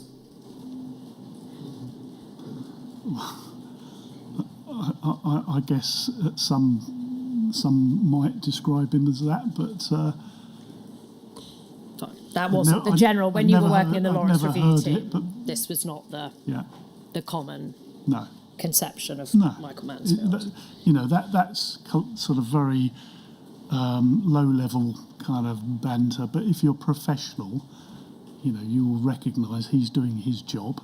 Yeah. And we did recognise he was doing his job, and I think the people around me did. Were you aware of the existence of a special branch registry file on Michael Mansfield at any point? No. You didn't see that file? No. You're aware, were you? I mean, I presume if you weren't aware of the existence, you didn't know it was destroyed in 2021. No, I've never heard of such a thing. Going back to that meeting and what happened afterwards, I understand from your witness statement that it was a catalyst for two things. So first of all, it led to the development of a diversity strategy. You say a programme of work began within the MPS to respond positively to this potential finding of the force as an institutionally racist organisation. It led to the development of a diversity strategy, which was led by Sarah Thornton and Assistant Commissioner O'Connor. So this diversity strategy, is this what then became the Racial and Violent Crime Task Force? Can you help us with what the diversity strategy was, just briefly? So just to clarify, I don't think the report per se. Yeah. I think it was the timing that report and that meeting coincided with a kind of shift in emphasis. And I'm sure there were other conversations, amongst senior officers about what was going on and what we should do. But at that time, we then started having meetings about what would a diversity strategy involve? What initiatives could we implement in support of a more diverse and inclusive organisation? Right. And to improve public confidence in police officers, the kind of things you could do. Absolutely. And then we were having meetings, and I was making contributions, to those meetings because of the work I was doing in that side of the review team. I understand. So you were having meetings with DAC Grieve, O'Connor, Thornton. Yes. So again, the roles were blurring a little bit across the teams. The second thing, if I understand your witness statement, is that after that meeting you were tasked with drafting the submissions to Part 1, the Commissioner's response to Part 1 of the inquiry. Yes. Who tasked you to do that? Was that the Commissioner? I think I was tasked with that very early on by AC Johnston. Oh, so you mean prior to this meeting you were tasked with drafting the submission? Yes, I think we, very early on, my team were all designated as leads for different elements of the submission, and the submission was structured to mirror how the evidence was heard and the themes that the inquiry was focusing on. Yeah. So, for example, corruption, racism was obviously a theme, but there were other things like first aid. Yeah. So each of my team had an area, or maybe more than one area, that they were asked to examine all of the transcript evidence on those issues, undertake research on that issue, and then start to formulate what we, the Metropolitan Police, would say about the issue. You just say in your witness statement that it's a paragraph 39, you say the second significant change that followed from that meeting, so the uncomfortable meeting, is that I was told I would be writing the Commissioner's response to the evidence heard in Part 1. So that suggests it did happen off the back of the meeting. Are you now saying that actually you think that happened before that meeting? I'm certain it happened before, because I just can't see how we could have written that between, did you say the 6th of August that meeting was? Well, no, John, I mean, you say, my understanding is that it could have been in June, July. Mr. Grieve believes it was the 6th of August, but he's not entirely, I mean, there's some ambiguity around it, because he thinks he would only have been there once the Racial and Violent Crime Task Force was actually set up, whereas you suggest that actually he was there before it was officially set up. I'm as certain as I can be that I was tasked before that meeting. Fine. Or I certainly had I think it was before, because I just remember very early on we had these boards up in the office. Yep. Thematic boards where we were making notes of the evidence, the documents, the bits of particularly transcript references, and it was a complicated task, and I think we started that very early on. You divvied up the writing of the submissions amongst the team, and we understand that Richard Walton was given responsibility for chapters 15, which was entitled Race, and chapter 19, Issues of Race. Yes. Very significant chapters. Can you help us with why he was selected to write those chapters?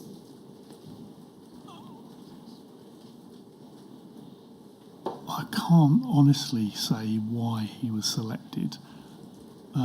He was very thoughtful. I think he might have been doing some research in that area. I may be wrong about this, but he may have done some research in this area before. But he was a thoughtful guy. He was, he was a very reflective character, very balanced, and so I felt he was appropriate. Yeah, well placed. For whatever reason, at the time, you and thought he was Nick Fgrave, my deputy, had a big input into that, as did I. Right. What, into deciding who would write which bits? No, into the content, because Right. it was a seminal, these were issues, the race and issues of race was at the core of the inquiry. Issues.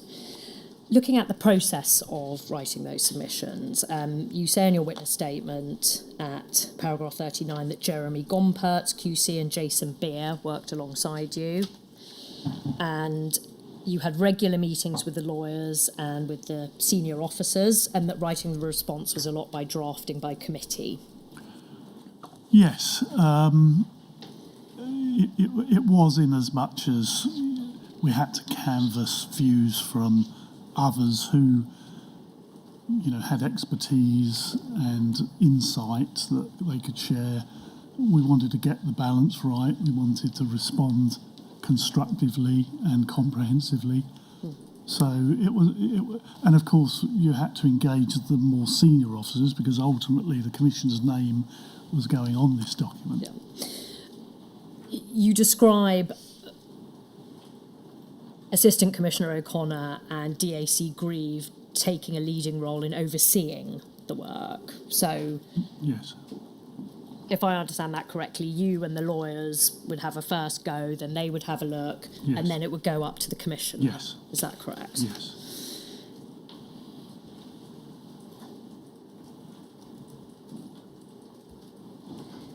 Condon, Lord Condon describes himself as heavily involved in the drafting of the response and says that he personally wrote part of it. This is in his inquiry witness statement at paragraph 221. Would you agree with that? Yes, I was keeping him appraised regularly on how the drafting was going, how we were tackling different themes and specific, more controversial bits of evidence. Yeah. And I definitely remember him annotating some of the drafts that we were giving him, and also writing paragraphs himself. Okay. We'll look at that in a bit more detail in due course. You describe to Ellison the process of writing the submissions as one of the hardest and most frustrating things in the world that you'd ever done. Just at a general level, why was it so frustrating? Was it because there were so many people involved? It was the very tight timescales, the limited resources, the diverse opinions around me about how we should tackle this issue or that issue. So, and it was all undertaking in a sort of sense of crisis. Right. So it was a very challenging time. Yeah. You're right, we're under time pressure as well. You say in your witness statement that one of the reasons you found it frustrating was that you wanted to write it in a less forensic and more contextual way, and you felt strongly that the operational policing context needed to be drawn out. Can you help us with what you mean by the operational policing context? Yes. So we had Jeremy Gompertz and Jason Beer, who were quite closely involved with my team, particularly as the drafting advanced. Yeah. And obviously there were important evidential and legal considerations, and of course DLS, the Department of Legal Services, was heavily involved as well. And quite often, the lawyers understandably would want things written in a very forensic way. Yeah. And my sense of it was sometimes you needed to wrap some context around that bit of evidence and put some commentary in to put some operational context around an issue. And that was, a bit controversial. Sometimes the lawyers pushed back on that. Right. Other times, not so much. But I guess it's, when you take a snapshot, and I always remember the advert, I think it was used as a recruiting advert for policing, where you had a black man running with a police constable running behind him. And it says, what do you see?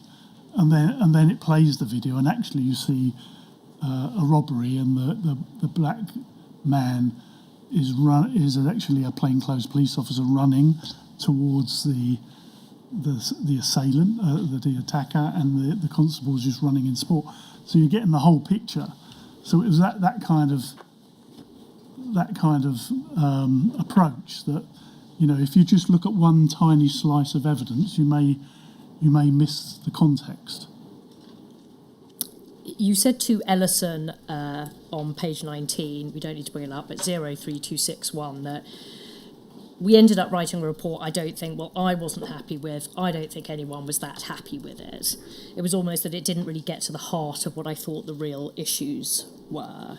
So do you mean by that you felt it was a bit superficial, struck the wrong tone? We'll look at it in more detail in due course, but just at a level of generality. Yeah, I think it was sometimes tone. It was sometimes not drawing out the operational realities that officers face on the street sometimes. It's a familiar argument, isn't it? When you're dealing with something in a very sort of isolated way, you sometimes can not always appreciate the context of why an officer might be behaving in a particular way. Right. And was it your view that providing that context might mitigate some of the criticism of the police, if it could be put in a... I mean, let me give you an example. I think at one point in the process, there was quite a lot of criticism of an officer. It may have been a female officer who At the scene? At the scene, who was the first officer to have contact with Dwayne Brooks. But Linda Bethel. Linda Bethel, that's right. Maybe. That rings a bell. And I think she said to him, "Have you got any weapons on you?" or something similar. And I think initially there was criticism, maybe in an early exchange about, why did she say that? Was that racist? And officers routinely say that to anyone and everyone for self-preservation. So it was that kind of operational context. That is a kind of, when you're in the dark night, when you've heard there's been a fight or violence, and you confront someone, you don't know who it is. You are thinking about protecting yourself. So it was that kind of thing that we just wanted to be sure people had some appreciation of the context and the way police officers think and behave sometimes. So I'm aware of the time. I think it's... Yes, I was wondering when the transcribers were going to have their much-deserved break. How long do you need? 10 minutes. Very well. Thank you.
Mr. Quick, looking now at when you think the submissions were completed, you say in your witness statement at paragraph 46, the document, as in the submissions in response to part 1 of the inquiry, were drafted over the summer of 1998.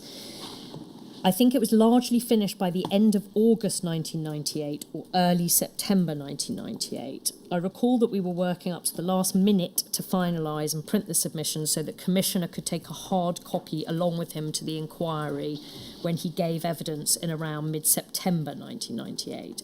I actually understand that he gave evidence on the 1st of October 1998, Right. but Yeah, does it follow from that your evidence that you were working pretty much up until absolutely. he gave evidence? Yes.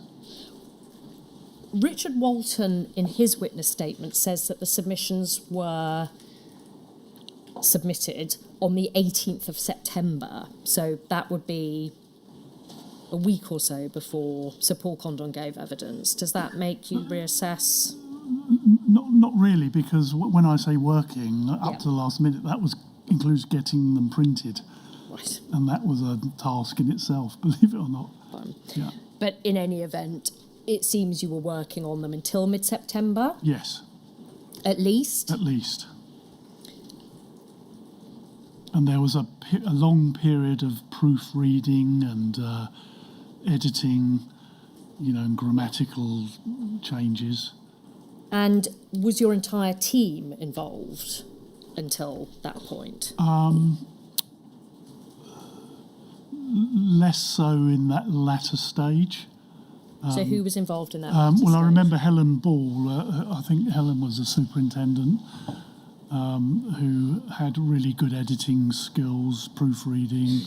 So we were doing a lot with her, or I was. I'm not sure the team necessarily were that involved in that stage. Yeah, I can't remember them being around. So I think by early September, they were largely done.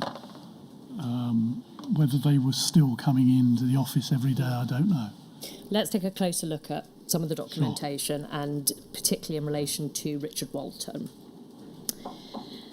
There's a memo that I think you've seen in your bundle. I don't think we need to bring it up, but for reference, it's UCPI 36893, page 7. It's a memo dated the 6th of August 98, and it says that Richard Walton joined CO24, so went to work for DAC Grieve, on the 5th of October 1998. Richard Walton's evidence in his inquiry witness statement is that in August 98, he was already in the process of transitioning over to Grieve's team. He says that my work on chapters 15 and 19 was substantively completed by early August. And then he says, we'll look at the minutes of the meetings, but he says the meetings of the 7th and 13th of August with members of the Stephen Lawrence review team were to establish a final collective position on the shape of the Part 1 submission. We'll look at those minutes, but again, at a high level, do you recall his work being finished by early August, or does that seem a bit premature? No, I think it could well have been early August, mid-August, probably latest. I do remember Richard starting to be intermittent in as much as he was, I think, selected to have a role in CO24. And I think there were days when he was over there doing whatever it was he was doing. Where he was transitioning, I think you described it. To help set it up. Yeah. Because it didn't exist before then. Right. So, given Grieve, Mr. Grieve says that he started work on the 3rd of August for the Racial and Violent Crime Task Force, or CO24. Yeah. Obviously, there's some ambiguity. You say he was involved with you a little before that, but if it was officially set up on the 6th of August, when you talk about this transitional period, do you think, or is it your recollection, that Walton was involved from early August on before he then fully moved over on the 5th of October, which is when this documentation suggests that he did? Does that accord with It your does. recollection? The October day may well have been the formal date of transfer. Right. But if you can imagine setting up something from scratch, there was a lot of prep work, a lot of conversations to be had about what this new unit would look like, where it was going to be housed, how it was going to recruit, all these sort of things. So I guess he was involved in some of that. I don't know what.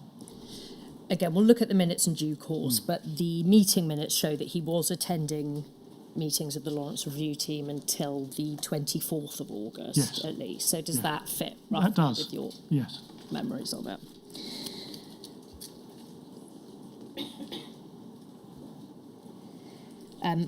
If we could look now actually at the meeting minutes before the meeting between Lambert, Richard Bolton and HN81, which we'll come to. If we could bring up, please, it's B6 in your bundle, sir. It's MPS 0749660.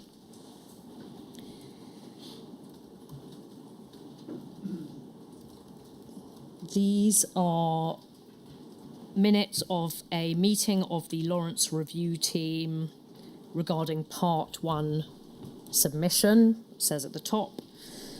The meeting of the 3rd of August 1998. We can see the attendees there. Superintendent Quick, you're one of the attendees. There's AC Johnston, O'Connor, Grieve, Superintendent Thornton, Inspector F. Grave, and there is Acting Detective Inspector Walton. And again, I've made this point several times, but the fact that Superintendent Thornton was there, even though, if I understand correctly, she was in charge of writing the submissions to Part 2, is again indicative that actually you did cross over a lot, that you had a lot of involvement in each other's work across this piece of work.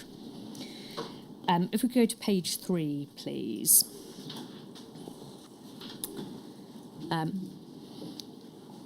You can see under the initials ST, just 3 paragraphs down, denoting Sarah Thornton. And she's recorded as having said this: there are 3 sources of evidence in the submission. 1, evidence heard at the inquiry. 2, evidence that exists but has not been heard.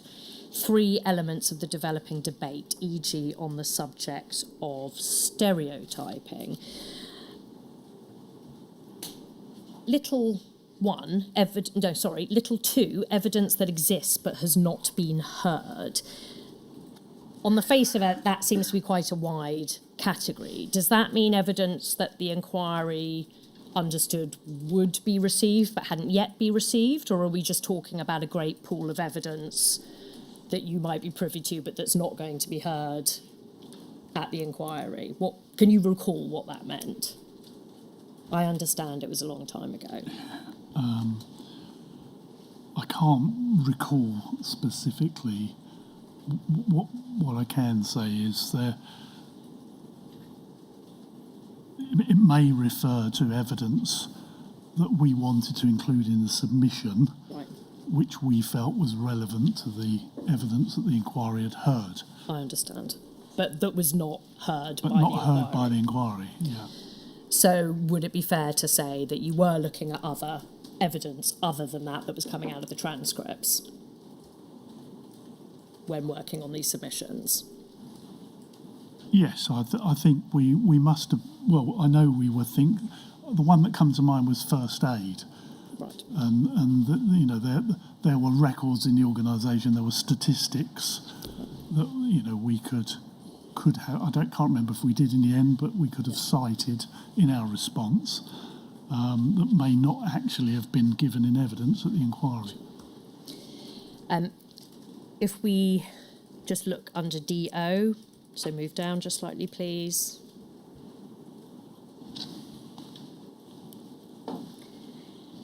So this is Dennis O'Connor, I presume. He's recorded as saying, whilst accepting mistakes, there's a need to restate the operating context. Is that what we talked about just before the break, Yes. Mr. Quick? Yes. public interest factor, we need to show the complexity of the operating context to ensure that solutions are enduring. So again, is that a reference to, again, what you described before the break? Yes.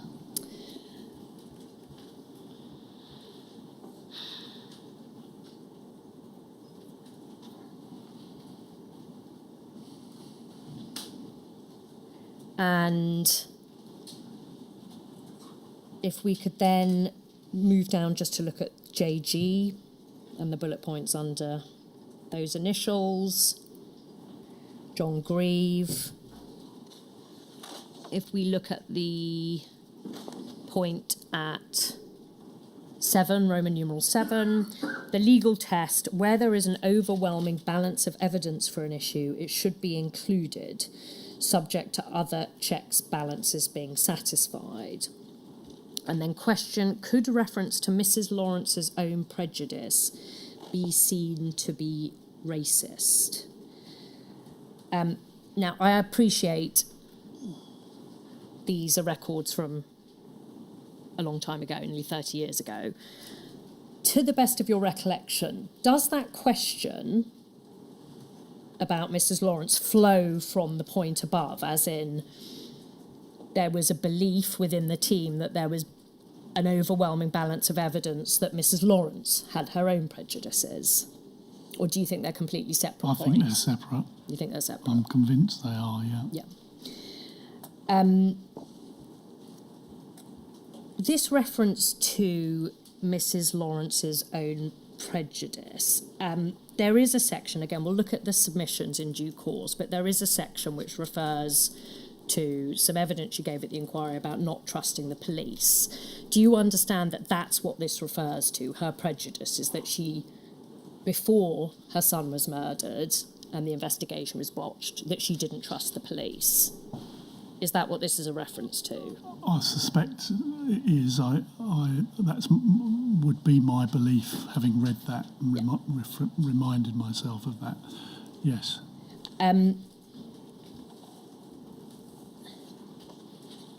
Did you believe, and as far as you could see, was it a view held within the team and by senior police officers that Mrs. Lawrence was anti-police, even before her experiences after the murder of her son? No, my own team and the senior officers I was working with at that time were hugely sympathetic to the plight of the family, and whilst organisations have a kind of survival instinct and try and protect themselves, human beings are often empathetic and caring, and certainly, there was an acknowledgement of a terrible ordeal and terrible failings among many of the people I worked with at that time. How the organisation responded to that was complex because it involved so many different opinions and legal considerations, evidential,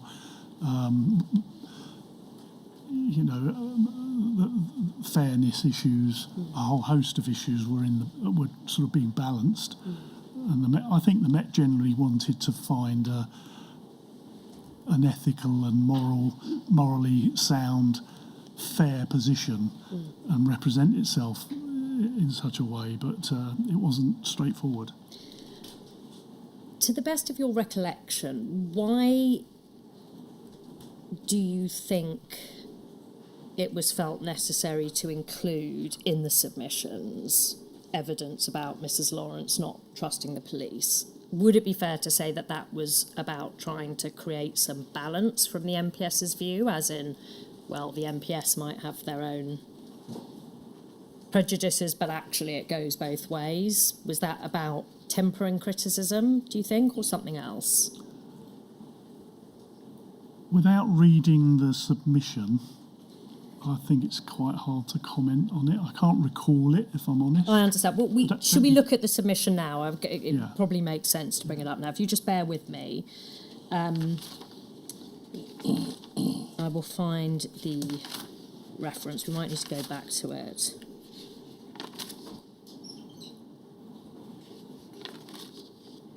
So, yeah, the document reference is UCPI 36911,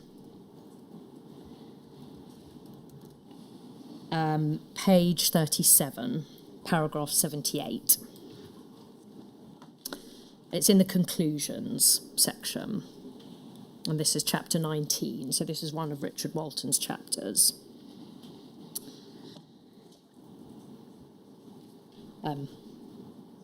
I'll read it out loud, but you can see it. So Mrs. Lawrence had preconceptions of the police. The onus was on officers to work to overcome these. And the transcript reads, I know that for a long time beforehand I used to talk to Stephen about the dangers of being out and the dangers of the police as well, because of stories that you hear that used to frighten me. The stories that you would hear would be about walking on the street on your own with your friends or whatever, and the police would stop you and bundle you into the back of the van and beat up the kids. That's the story that would be going around, especially with black children.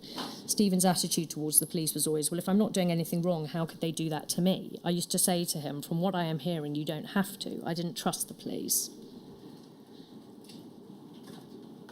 So that would seem to suggest, I mean, that would seem to be the bit that's being referred to in the minutes. Would you agree? I would imagine it is, yes. And having read this, does that assist you in terms of why it was decided that it was necessary to include this in the submissions? Yeah. Do you think it was about trying to create what the MPS saw as some balance? I think it was a factual issue. I don't think I would have been aware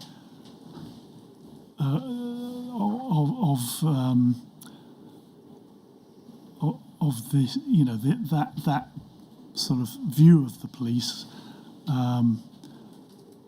until it emerged through the transcript.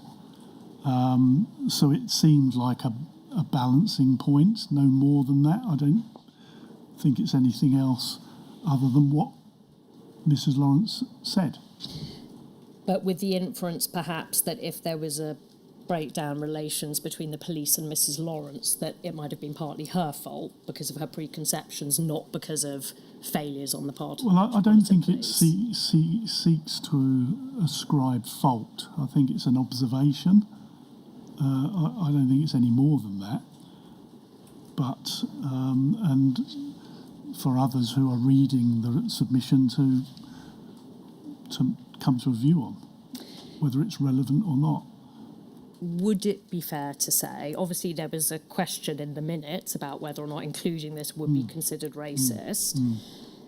Would you accept that including this feeds into a stereotype that was one of the things the Lawrence complained about, that they and that black people and black victims of crime were generally anti-police, hostile, suspicious of the police, and that this feeds into that? Or do you think that's unfair? Well, it's saying that there were preconceptions and that the onus was on officers to overcome these preconceptions. Right. So I'm not sure it's trying to ascribe blame or criticism. It seems to me to be stating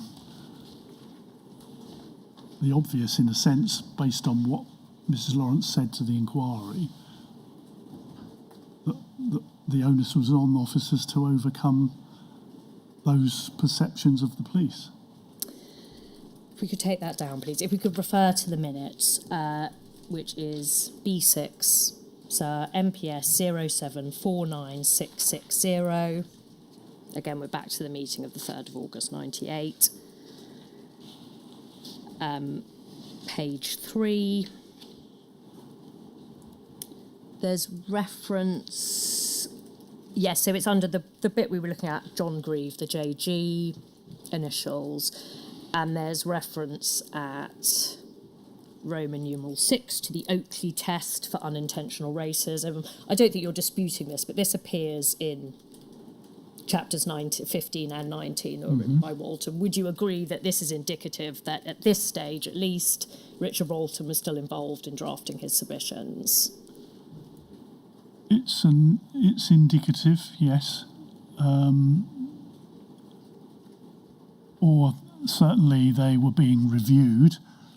I mean, things could be edited and changed right up to the point they were printed, I guess.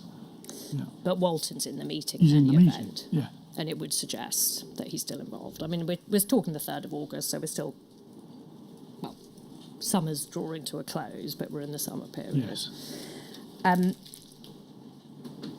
Page 4, please.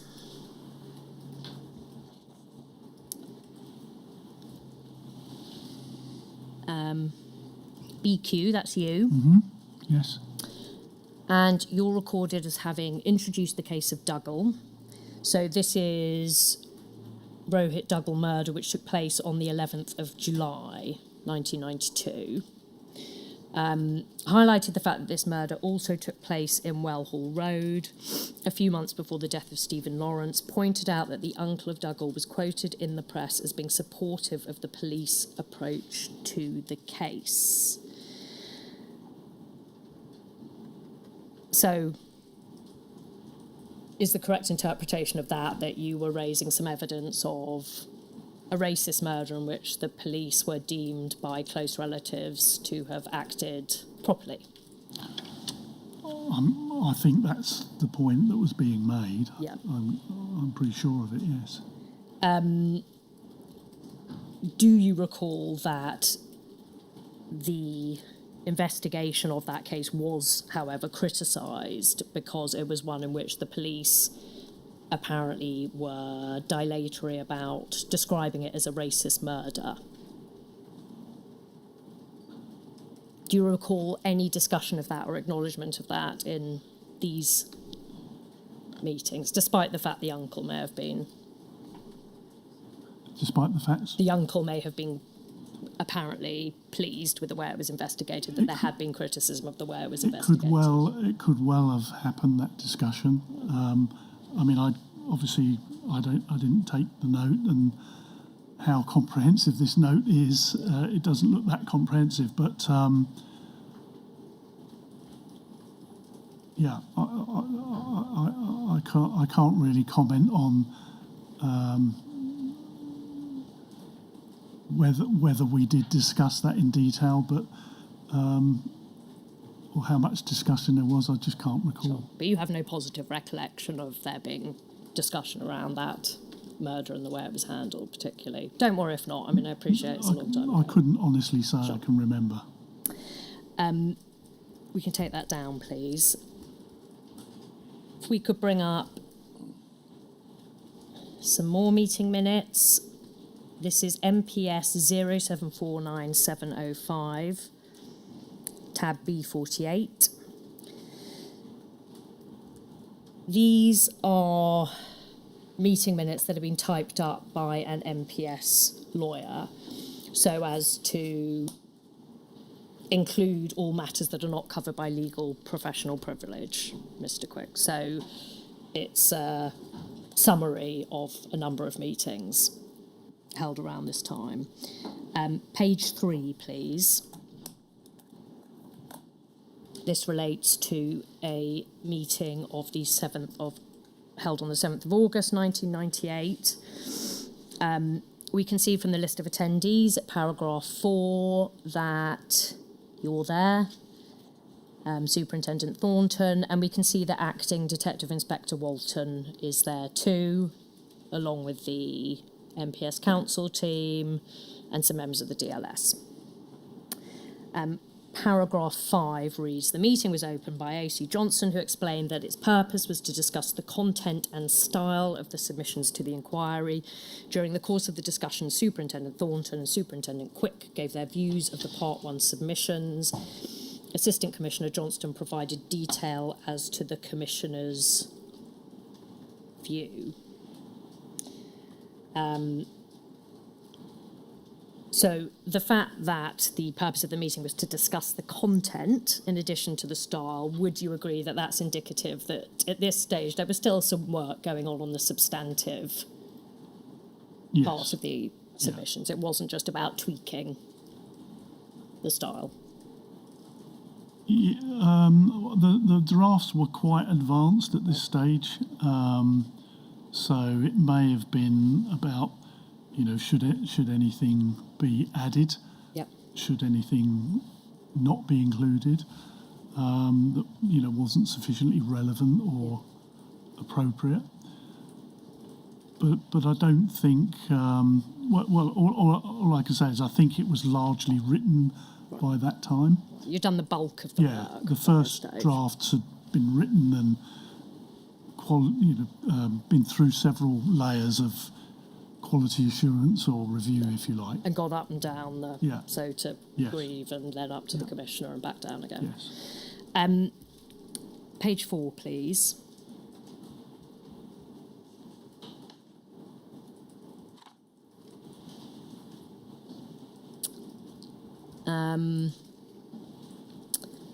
Just the first paragraph, recommendation for the format of the submission, NSY team product to be used as the basis, then edited and modified by council. NSY team, Mr. Quick, does that, as far as you recall, refer to your team? Yes. So that means the Lawrence Review team? I'm sure it refers to my team. I mean, obviously that stands for New Scotland Yard. You were based in New Scotland Yard, but I understand lots of other people were too. Sure. But that's your understanding. You are the NSY team. Thank you.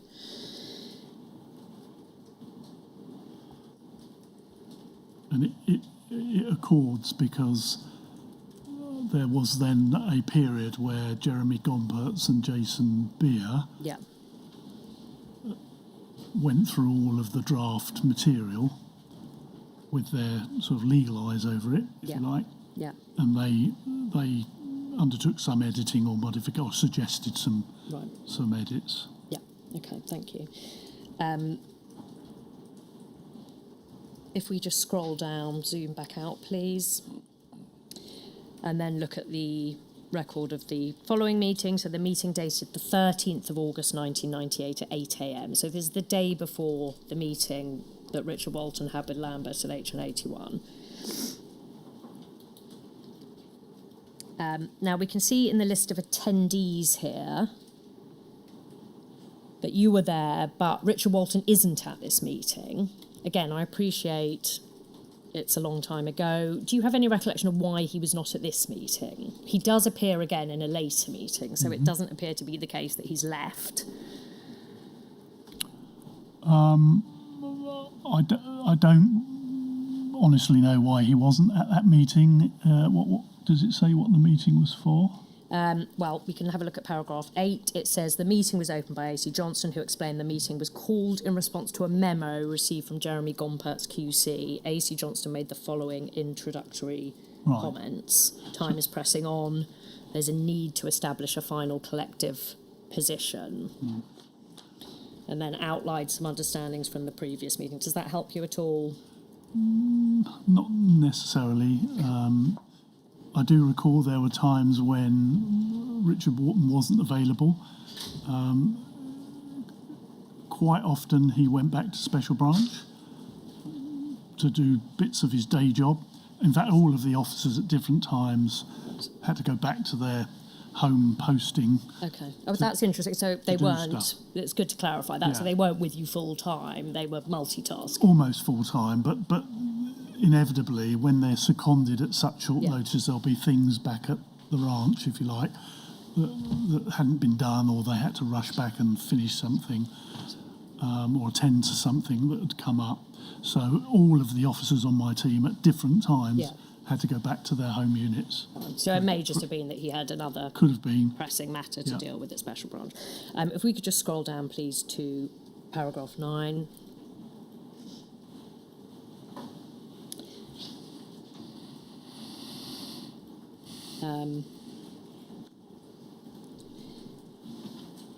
Just 3 paragraphs down, council are responsible for the forensic analysis, the NSY team, so your team, the Lawrence Review team, responsible for contextualisation and recommendations. In relation to the completion of the written submission, DAC Grieve observed there needs to be an ongoing discussion between council and the NSY team.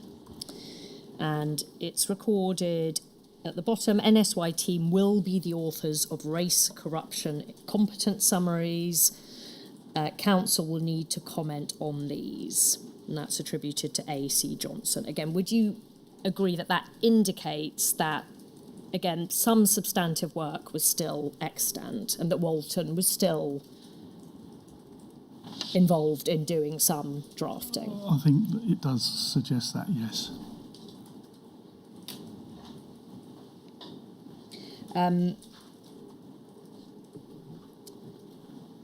Page 6, please.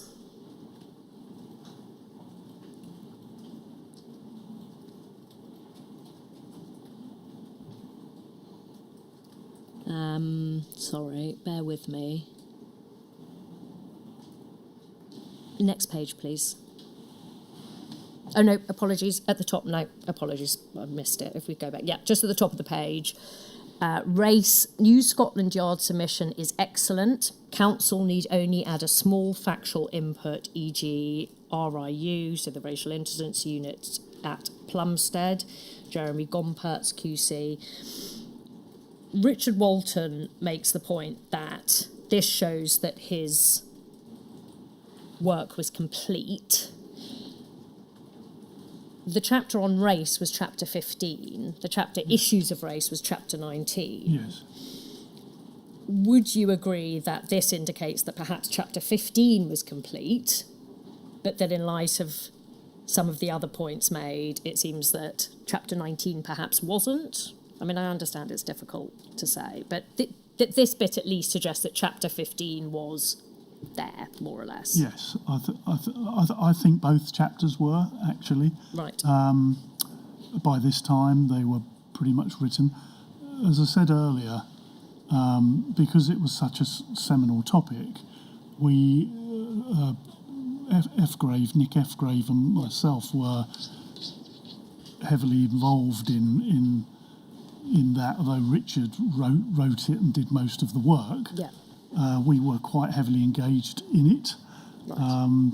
because it was important. Yeah. And so it's not necessarily a guarantee that Richard was still there picking up any work, because I think Nick F. Grave or I could have made modifications to it. But it's possible, certainly possible. Just one final thing to look at in these minutes. If we go to page 6, please, paragraph 10. And it's noted there then follows a discussion in the meeting about the issue of race as an issue and a theme. So that would seem to be a reference to chapter 19, which is entitled Issues of Race. During the course of this discussion, Jason Beer notes that the NSY team race paper is very good. DAC Grieve, AC O'Connor and Superintendent Quick make comments in relation to relevant evidence concerning race. A.C. Johnston comments that in terms of prioritising the preparation of the written submissions, the racism issue, how to present it, etc., needs to be resolved first. And again, would you agree this suggests that, again, chapter 19 still has some work to be done on it? Yeah, I think there was a long, drawn-out discussion about how this was presented, and there was this conflict between, this very forensic evidential presentation or a more discursive and more sort of commentary-based submission on those chapters. And I think in the end they were more commentary and discussion, because there was more of a sort of academic element to the racism question. It couldn't necessarily be encapsulated just by a forensic analysis of some incidents or episodes of officers' conduct. Yeah. But so I think that's what that's reflecting. So I think the material was pretty much the same. It was very much about how do we present it, Right. and how much of the research material that we had should be included in it. So if I understand correctly, the lawyers wanted to bring it more down to evidential matters that had been adduced in the hearings, Yes. and you were wanting it to be at a slightly higher level, and there was Yes. some conflict there. Yes. You can take that down, please. Final lot of meeting minutes from a slide. So that was a meeting on the 13th at 8 a.m. Looking now at some meeting minutes of a meeting that same day, but at 9:30 a.m. This is MPS 0749705. Page 4, please. Now, Walton is at this meeting, so he couldn't make the one at 8, but he is at the one at 9:30. Page 7. Oh no, apologies, I missed. Oh no, he is there, sorry. So there's Walton, and there you are, and counsel. And then at 13, the second line, racism summary should be distinct at the end of the submission. And then paragraph 14, following discussion, the agreed structure was refined and set out by Superintendent Quick as follows. Agreed structure for each issue and author. Introduction, NSY team, Forensic Evidence Council, 1993, operating context, NSY team, 1998, operating context, NSY team, recommendations, NSY team. Recommendations are likely to be themes rather than specifics. Yeah. So, from what remains, your team is responsible for most of it, it would appear, Yes. apart from forensic evidence, which is council's responsibility. Yes. But again, I'm really just labouring the point that there's still some work to be done. Yeah. It's obviously not complete, and Walton is still involved. Yes. We can take that down, please. Moving now to the meeting of the 14th of August. We know that DI Lambert, as he was at that time, and acting DI Walton knew each other from Special Branch. And from April 1989 to May 1995, Richard Walton was a DC on the ABC and E squads, and Lambert was on E squad from 1989 to September 93. So they crossed over during that period and knew one another. This meeting that took place on the 14th of August, were you aware of that in advance? No. In her interview with Ellison, Sarah Thornton said, we don't need to bring it up, but for reference, it's MPS 0721575, page 13, lines 32 to 34. She says this of the meeting, that she certainly hadn't tasked him, as in Walton. Most certainly, I was aware of it, but my explanation of that is that Richard Walton had been on Special Branch, and I suspect it was more self-tasked than anything else. That suggests she might have known about the meeting. However, similar to the point about when she returned from maternity leave, a little later in the interview, it becomes a bit more ambiguous, where she says on page 20 of the meeting, I can't remember it ever being talked about at the time. My question for you is, do you recall Sarah Thornton ever saying anything about this meeting, or anything that in retrospect might have been a reference to this meeting at the time, either before or after? The meeting between Walton and Lambert? Yeah. Absolutely not. I would have been curious about, if that had surfaced somehow. What's that about? Yeah, it would have piqued your interest, Yes. do you think? And you think you would remember it if it had I been think so. mentioned to Yes. you? Were you aware at all that Richard Walton had spoken to then Superintendent and Commander Ops Colin Black about coverage around the fringes of the Lawrence family campaign? Did you have any awareness of that? No. Did you know Superintendent Black at all? Did you have any dealings with him? I don't think I've ever had any dealings with him. if he walked in here now, I don't think I would know who he was.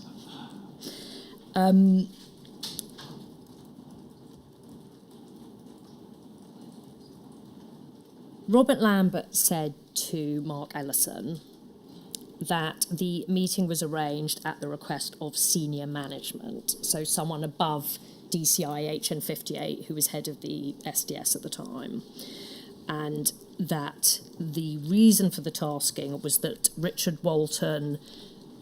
it was to enable Richard Walton to fully brief the commissioner. If that were true, sorry to ask a hypothetical, but do you think, given that you were in frequent contact with the commissioner, you and Richard Walton was in your team, you would have known? I am absolutely convinced I would have known, and I'll be honest, it sounds like nonsense. I don't believe Richard Walton was... he wouldn't have been briefing the commissioner. I'm absolutely sure of it, and if he had, I would certainly have been there. And if someone in that senior management team above you had tasked him to do that, you would... Unless, this was all being done covertly and I was completely out of the loop, but I don't Does that seem likely? I think it's very unlikely. If we could bring up the file note of the meeting, please. This is tab B32. It's MPS 0728625. It's a file note written by DI Bob Lambert. It's dated the 18th of August 98, and the meeting took place on the 14th of August 98. Oh, sorry, it's MPS 0728625. Thank you. Paragraph... Oh no, apologies. It's page 12.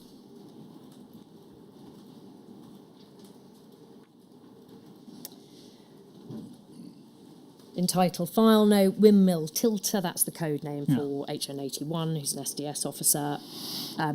On Friday, the 14th of August, I had a meeting with Windmill Tilter and Richard Walton.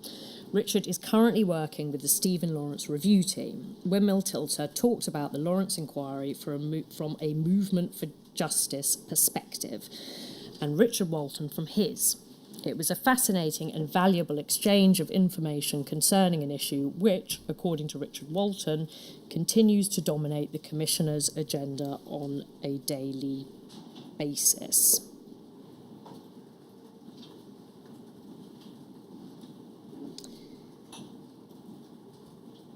Would you agree, given that this meeting takes place on the 14th of August, that, and as recorded by Bob Lambert, that Richard Walton was attending this meeting in his capacity as a member of the Lawrence Review team, as opposed to in his capacity as a member of the Racial and Violent Crime Task Force? Or do you think it's possible it was under the auspices of both? Or the latter? Well, it says... So Lambert has said that he's working with the Stephen Lawrence review team, which suggests that's what he was told by Walton. I think at that time he was still engaged with us to some extent. He certainly was doing some preparatory work with CO24 or I couldn't tell you what that was, but I know he disappeared at different times to do things in relation to that. But it sounds to me, reading that, I would say that Richard Walton has told Lambert and the other officer that he's working on that team. Were you familiar at the time with this group, the Movement for Justice? No. You hadn't heard of them at all? They were involved I've heard the name at some point, but I don't know anything about them. They were a small group campaigning for justice for Stephen Lawrence, and they attended the inquiry and they had contact with the Lawrence family to some extent. Right. And HN81 had infiltrated that group and was reporting on them and on their interactions with the Lawrence family. around this time.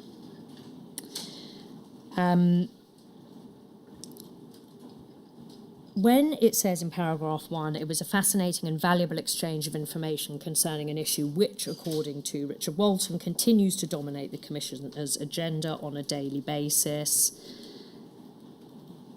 Would you agree that this is an accurate description of the prominence of the Lawrence inquiry in relation to the Commissioner's agenda at the time? I think that's a reasonable thing to say. Yeah.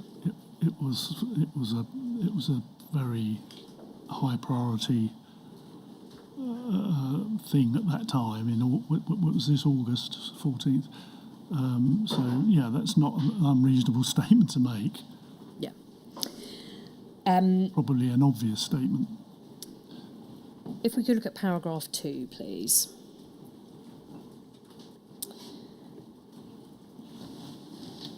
Richard Walton thanked Wimell Tilter for his invaluable reporting on the subject in recent months. So I understand you saw some of the reporting. It was provided to you in your bundle. But Yes. he's referring to reporting. We'll look at some of it in due course, but this is reporting from HN81 about Movement for Justice and their activities, their campaigning activities in relation to, amongst other things, the Lawrence family campaign and the Stephen Lawrence investigation and the events flowing from that.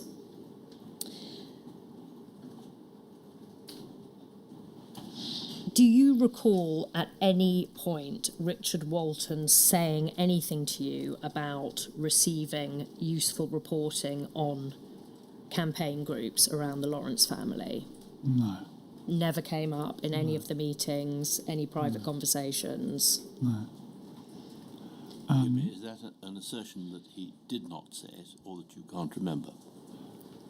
I can't remember. I think I would remember it. He said that to me. So I'm confident he didn't say it to me.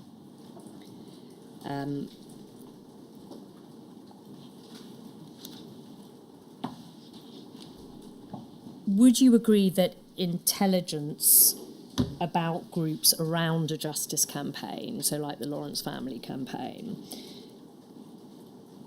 is tantamount to intelligence about that campaign's political environment and its supporters and its allies? But the point I'm making is that it's the fact it's described as being around a campaign, it still goes to that campaign and how it's functioning and its orbit and significant aspects of that campaign. Well, without knowing the detail, I couldn't say. I appreciate that's different. It's a bit hard to ask in the abstract. We'll have a look at some of the reporting later on. The next paragraph, please. He says this.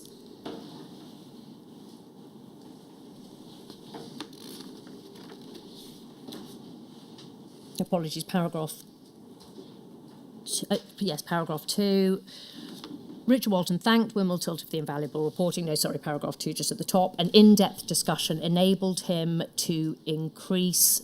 Apologies, it's paragraph 2, not actually number 2, just the second paragraph. An in-depth discussion enabled him to increase his understanding, so Richard Walton's understanding of the Lawrences' relationship with the various campaigning groups like Movement for Justice. This, he said, would be of great value as he continued to prepare a draft submission to the inquiry on behalf of the Commissioner. Movement for Justice's future plans were also discussed at some length. Mr. Quick, do you agree that an understanding of the Lawrences' relationship with the various campaigning groups like Movement for Justice would be of great value when preparing the draft submissions to the inquiry? Is that the kind of information that you would have valued at the time? Absolutely not. I don't know what... I mean, this sounds exaggerated, I don't know how that would be relevant to the task that I was given, and how it would be valuable. Again, apologies for a hypothetical question. Lord Condon yesterday referred to a jaundiced view prevailing in Special Branch about some campaign groups. Do you think if someone were coming at the submissions with that jaundiced view, with a slightly defensive mindset, they might in fact find this kind of information useful? Not necessarily to directly transplant this information into the submissions, but as part of the patchwork and the general picture. That if you're coming at it with that defensive mindset, it might be useful.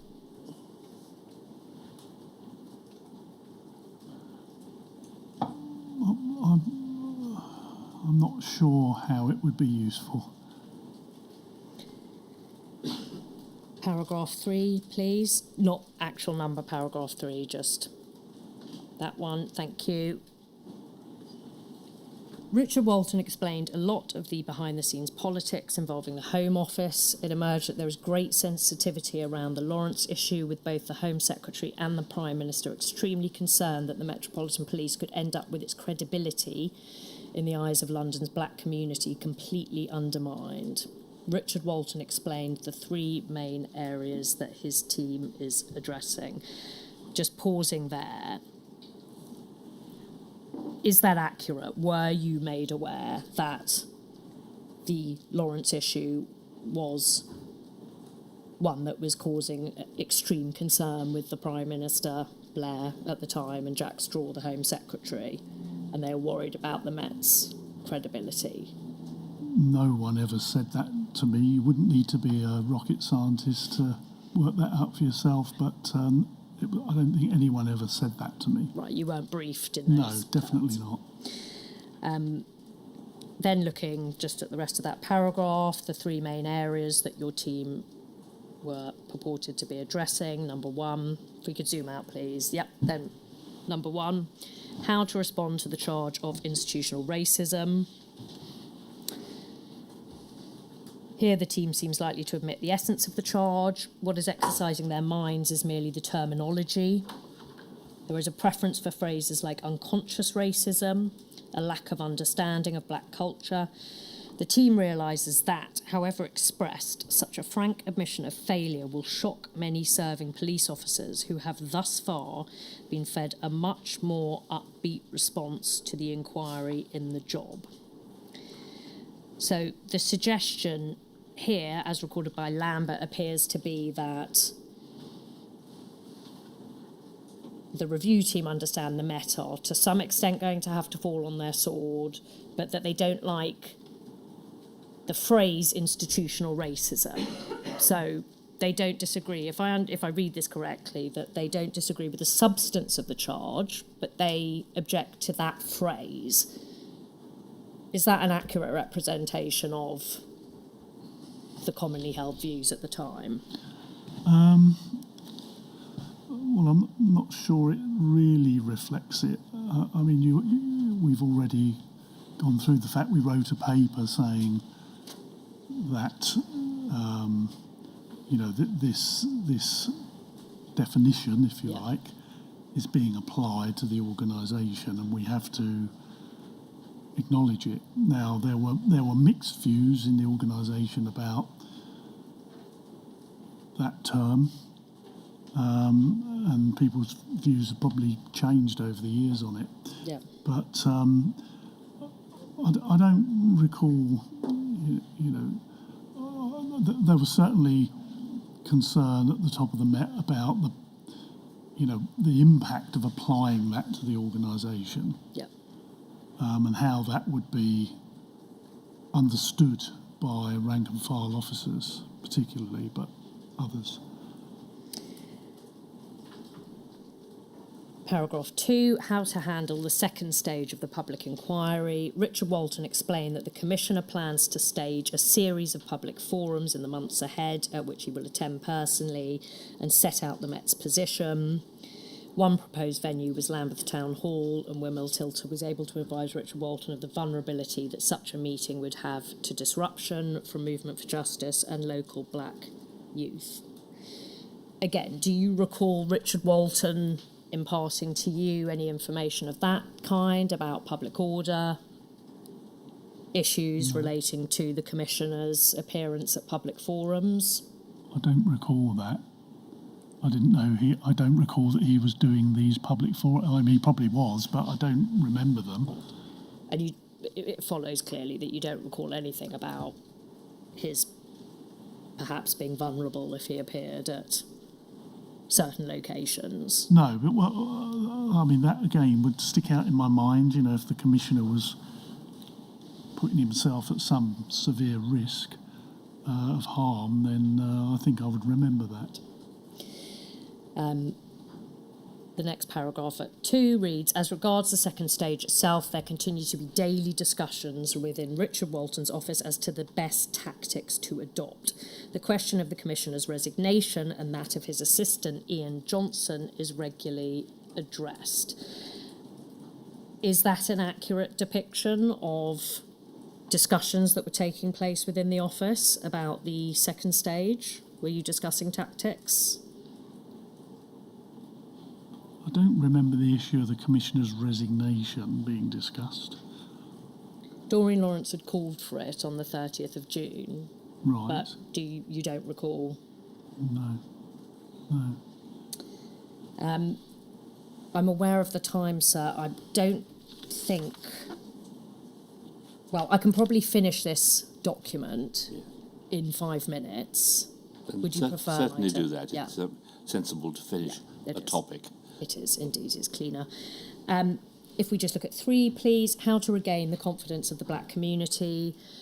Commander Grieve is now in charge of post-Lawrence black community relations and is clearly hoping to be able to draw a line under the affair and work towards a more positive relationship. Wimmill Tilter was able to highlight the enormity of his task as regards sections of the black community in and around Brixton.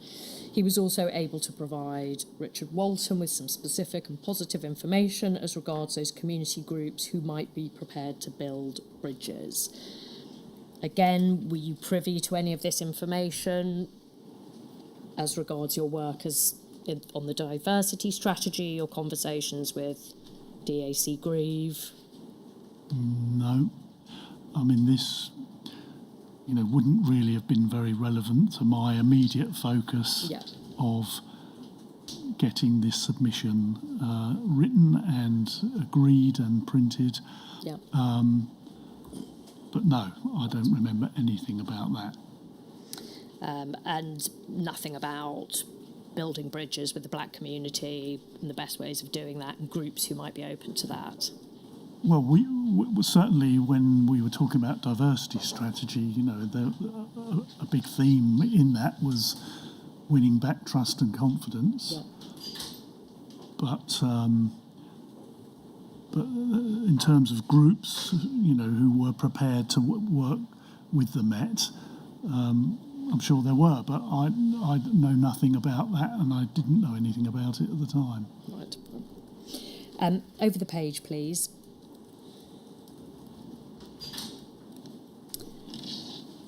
Richard Walton also explained how the Home Office was very sensitive about the wider implications of the Lawrence case, in particular the potential for rioting or disorder by sections of the black community in the wake of an irretrievable loss of confidence in police. Allied to this was a concern about the damaging effects of sustained political pressure from hard left and anti-police elements.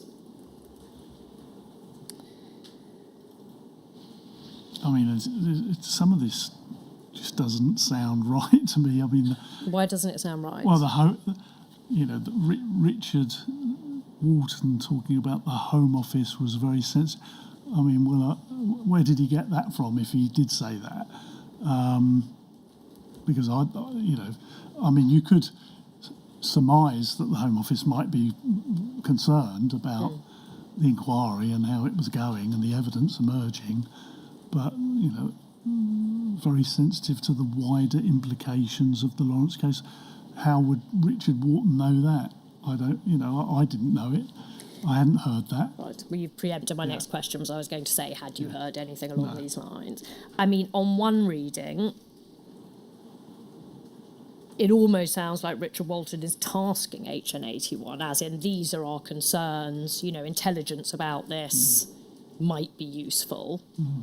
But again, I understand from your evidence so far that if that is what he was doing, that wasn't something that he told you about, or that you had in turn directed him to do. Absolutely not. He had no business, in my view, having these conversations. I mean, what we were doing in our unit, you know, was confidential.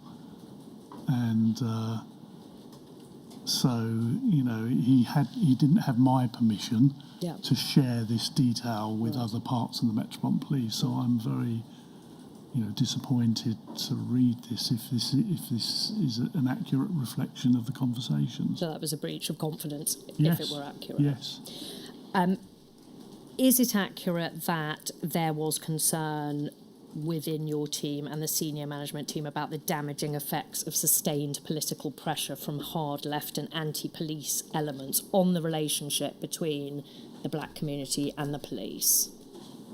I don't ever remember that ever surfacing. It sounds very special branch to me. Right. So it's not the case that there was some deflection, let's say, that political groups or campaigning groups were being blamed for damaging a relationship, when in fact, rather than the police looking to their own actions and how they had damaged that relationship. The conversations we were having with the commissioner and the senior ranks of the organisation were focused on the police, and you know where we had failed, and you know where we were being criticised, and you know whether we should defend some of those actions or whether we should accept the criticism, and you know if we accept it, what are we going to do to change? That was the tenor of the discussion. I don't remember any discussions about deflecting this onto hard left groups, or I mean none of that was on my radar really at all.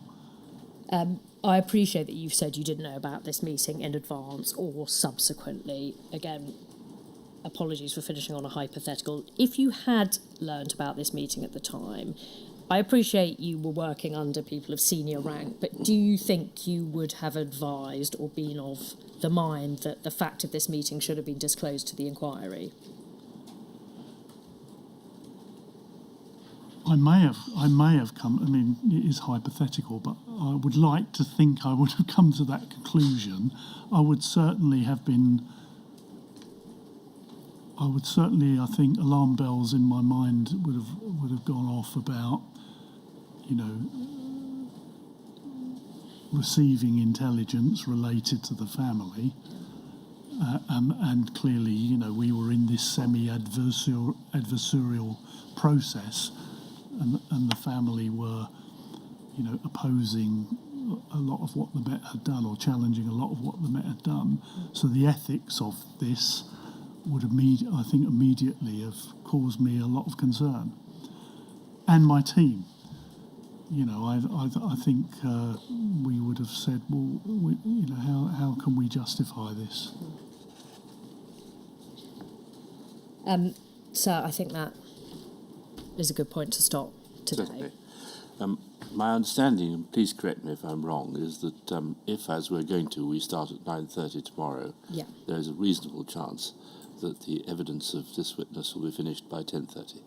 I think that is a reasonable assumption. I hope you take some encouragement from that. Thank you. Until 9:30 tomorrow.